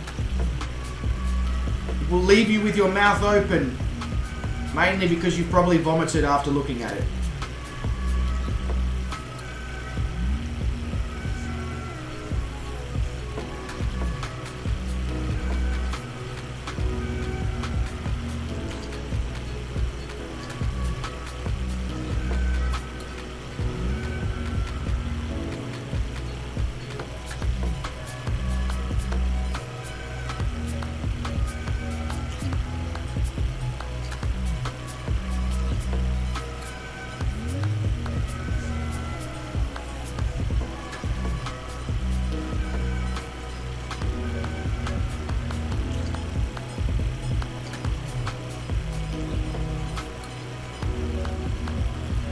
It was the competition to the F-35. Well, I mean, doesn't sound like it was much competition to me, Brett. I need to look at a photo of this thing. Hang on, let's position to reacquaint myself with how messed up it looks.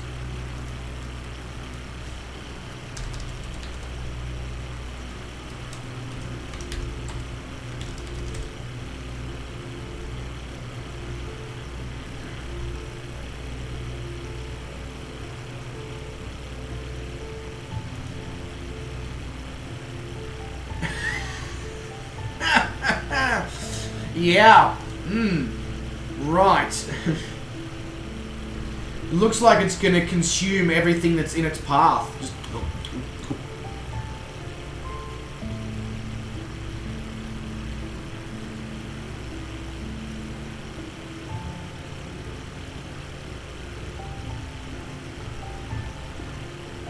I can't believe that Boeing actually made that.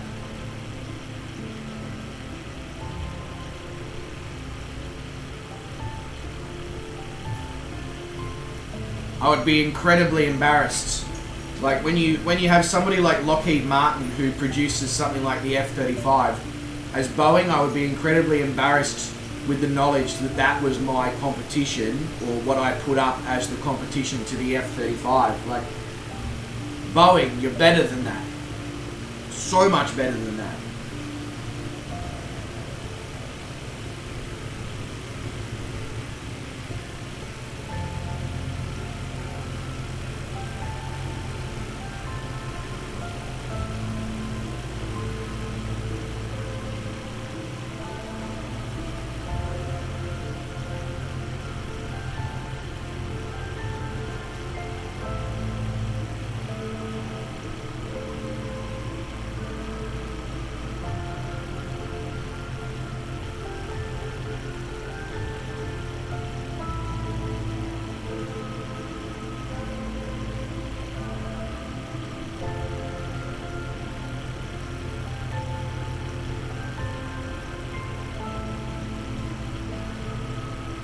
So we're going to rejoin the NILE here at Monchat El Quineto. Quineto? Yeah, Monchat El Quineto is what I'm going to go with. Probably not right. Maybe I'll just go with El Galatma. Galatma? El Galatma. Sounds a little bit easier to say. Inspector overshot it, ended up on a road in the Kodiak. Oh yeah, okay, that's going to be... So basically what you're telling me, Wes, is get it down early, get it down slow. Don't necessarily be so concerned about having a really soft landing. Just get it down as best as possible and get it stopped.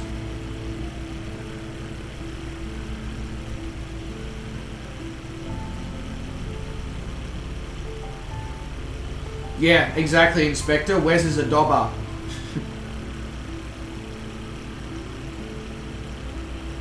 This thing can land at like 40 knots. Okay, cool. Well, you can best believe it's going to be coming in as slow as I can physically keep it in the air at. And I'm not necessarily going to be going for the softest landing I possibly can.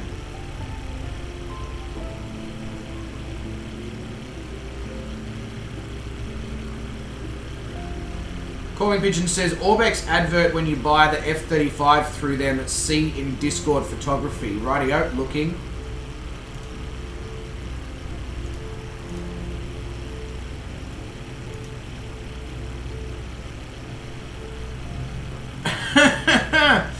That's funny. Yeah, must be. Must be Calling Pigeon.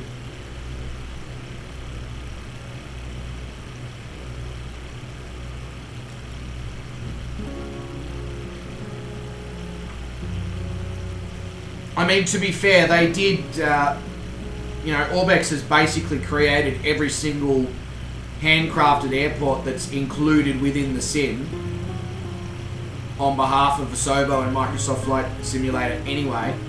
So I guess they kind of deserve to be able to advertise as much as they damn well want.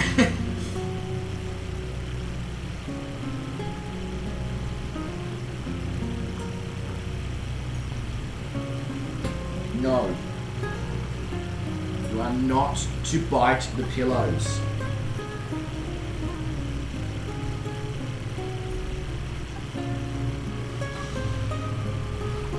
You're a sucker for attention. Ooh, I see pyramids out in the distance.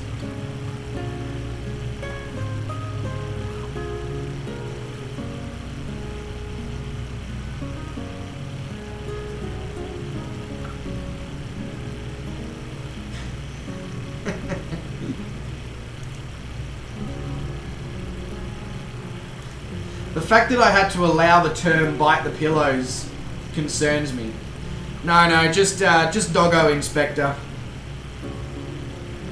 I'm giving her pillows for her to relax on, as like a dog bed. And instead of relaxing on them, she's decided that biting them is her preferable option.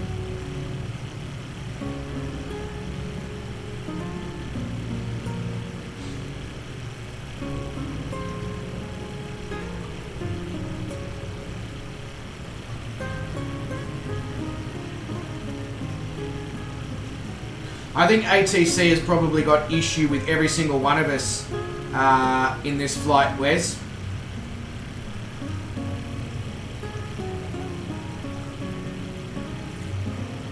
Yeah, exactly, Inspector. Bite the pillows is explicit, according to Twitch.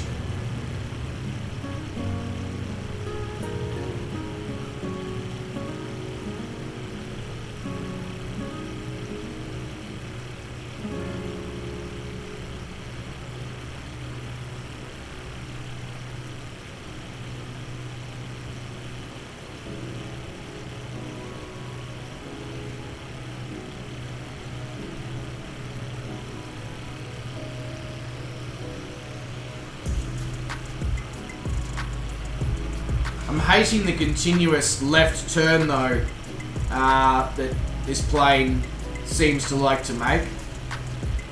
I didn't realise I was flying a NASCAR.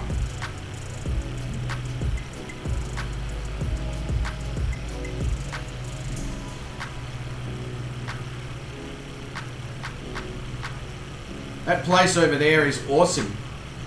It's really, really awesome.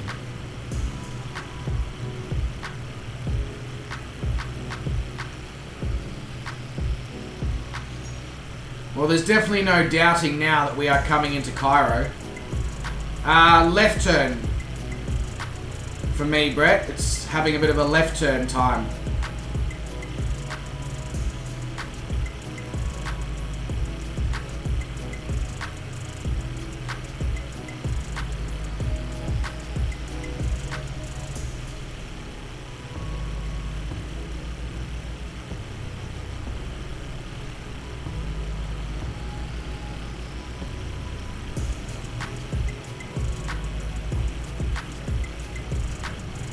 Well, Calling Pigeon seems to have figured out the F-35 now. He's doing a...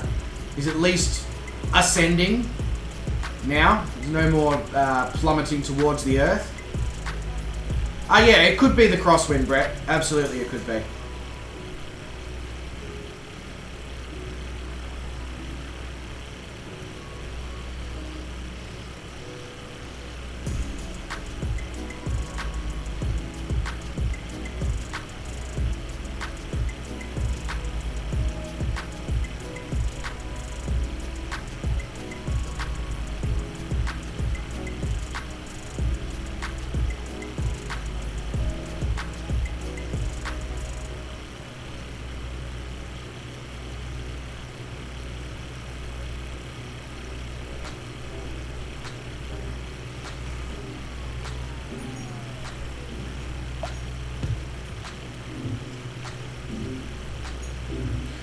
Has anyone got like a Cairo cityscape scenery add-on? Whether it's freeware, payware.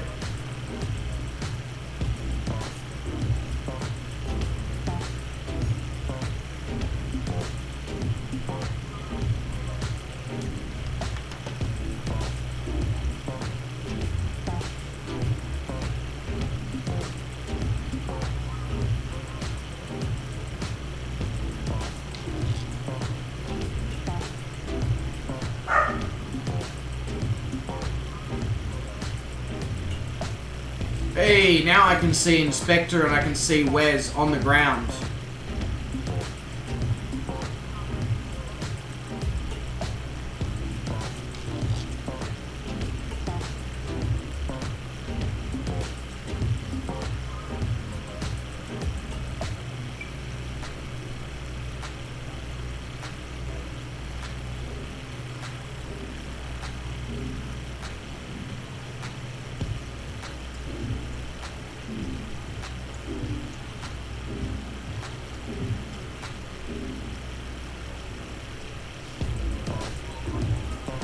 Can go under those bridges.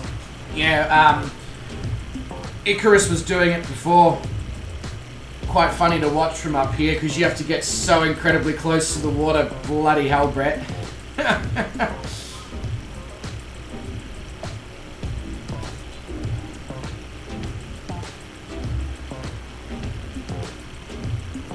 I mean, look, it doesn't look like CAIRO really needs much of the cityscape, but it would just be good to see these buildings for what they actually are for in real life, as opposed to just generics.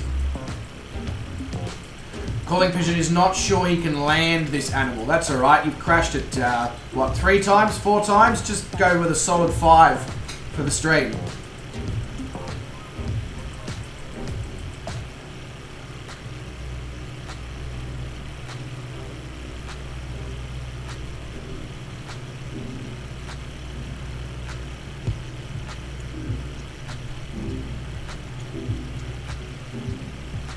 Is it photogrammetric area? I don't actually know, Brett. But it is definitely using Black Shark AI generic buildings, except for the few points of interest.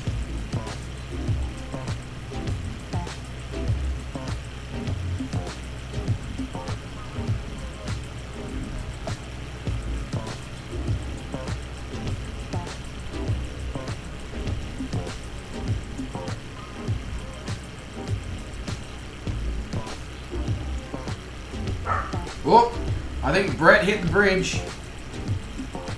Brett has gone for a swim. And now Brett is being a dirty slew.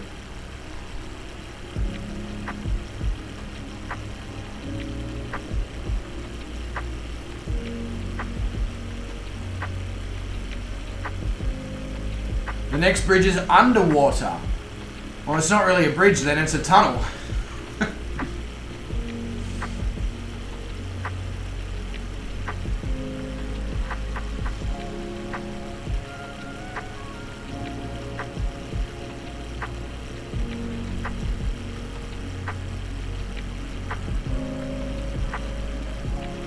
Oh yeah, Steve's in the VTOL F-35. He's enjoying the CAIRO skyline from very low down. Was not fly underable.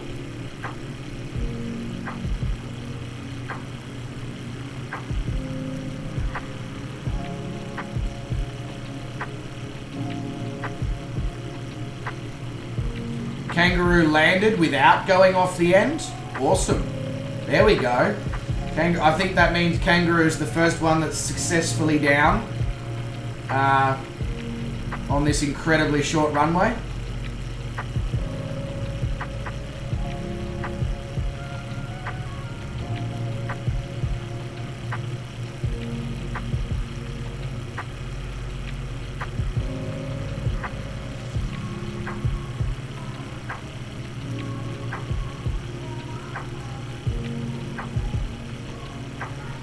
They've got tidal waves here.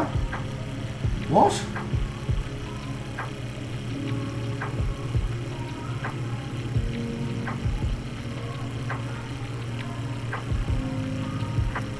Ah, Kangaroo landed on his left wing. Right.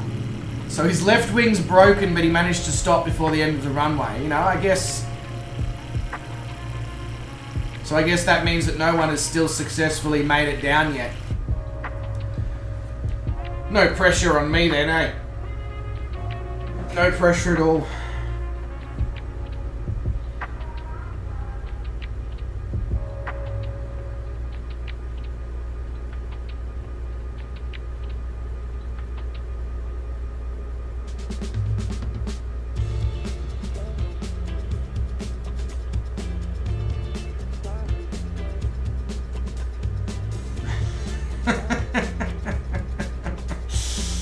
Oh, Inspector. On your Discord. Alright, having a look now, Brett. Probably not the best time to have a look, but I'll have a look. Oh, wow. Okay. I think there's something wrong with the scenery there. It's just a feeling I'm getting.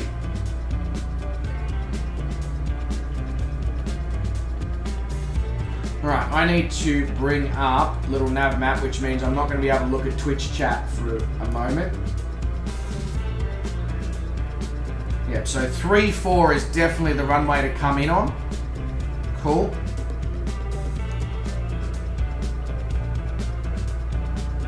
Yeah, the ATC is tracking me. I hope emergency services are on standby.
Just making sure I can get my widest turn possible here. I also really need to get my track IR working again, because that would make landings like this so much easier.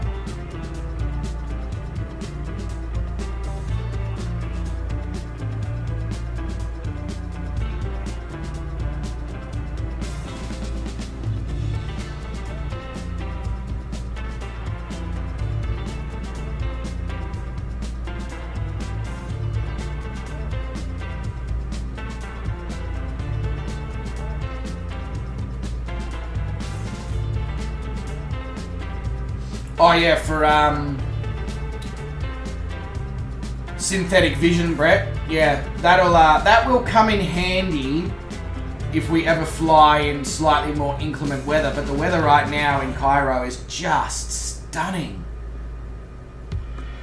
So I'll just I'll go with the good old visual at this point and hope for the best.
Alright, where even is this runway?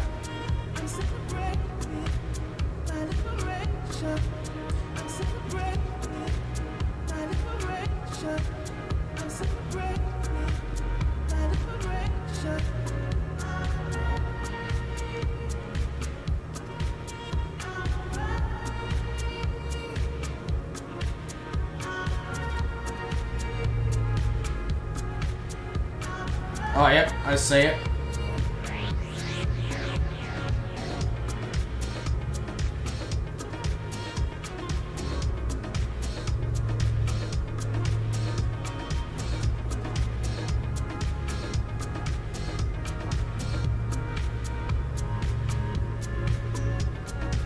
Wow, that's a short runway.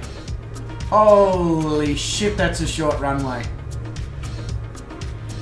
There is no way that's an actual legitimate runway in real life. That has to be a helipad that's been mistaken. Like one of those like helicopter skydive or scenic flight locations.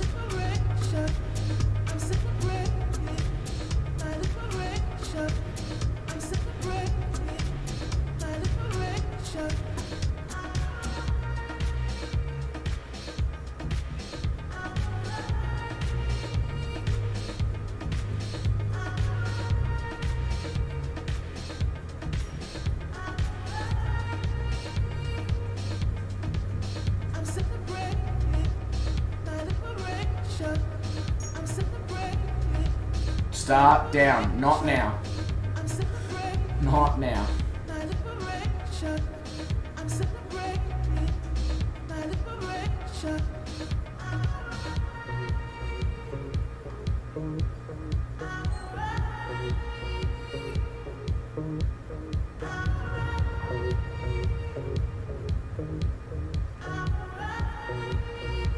Oh, easy.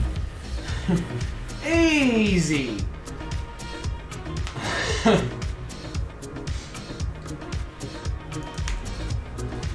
God, this thing lands on nothing.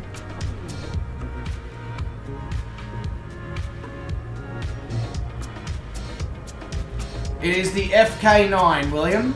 It is a freeware plane over on flightsim.to. Yeah, this is definitely a helicopter thing. 100% this would be a helicopter scenic flights thing.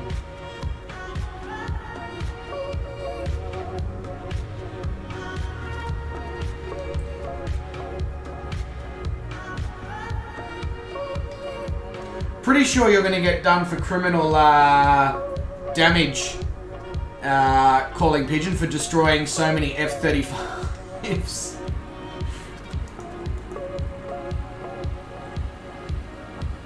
Yeah, DJing, exactly,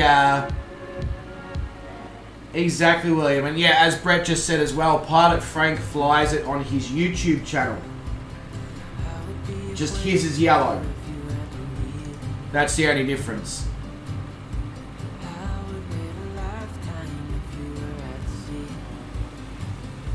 But ladies and gentlemen, legends of the highest regard, that does bring us to the end of our first flying in denial stream here from the mouth to the source of the Nile River.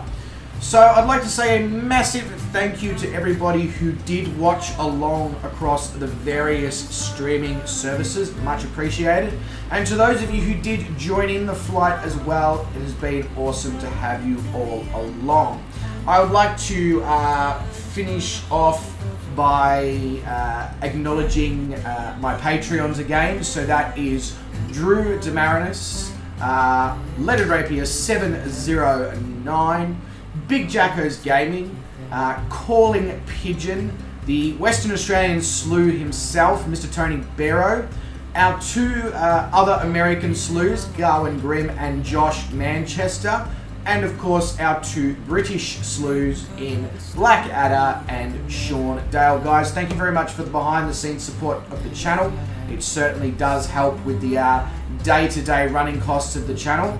And as I did say at the start of this stream, we will continue Sean's second half of his amazing African flight plan that he did put together, hopefully sometime later next week. But ladies and gentlemen, as I did say, to everyone who came along, thank you so much for being here. I hope you did enjoy the Nile flight. The next Nile flight, we will take off from a slightly different location to this. There's an airport that's about 2 or 3 nautical miles from where we are. So that will be our departure location for obvious reasons. That's not actually a runway. But until next time, ladies and gentlemen, wherever you are in the world, you make sure that you look after yourselves, stay safe, stay well, don't do anyone that I wouldn't do, and I'll catch all of you legends in the next stream. Cheers and see you later.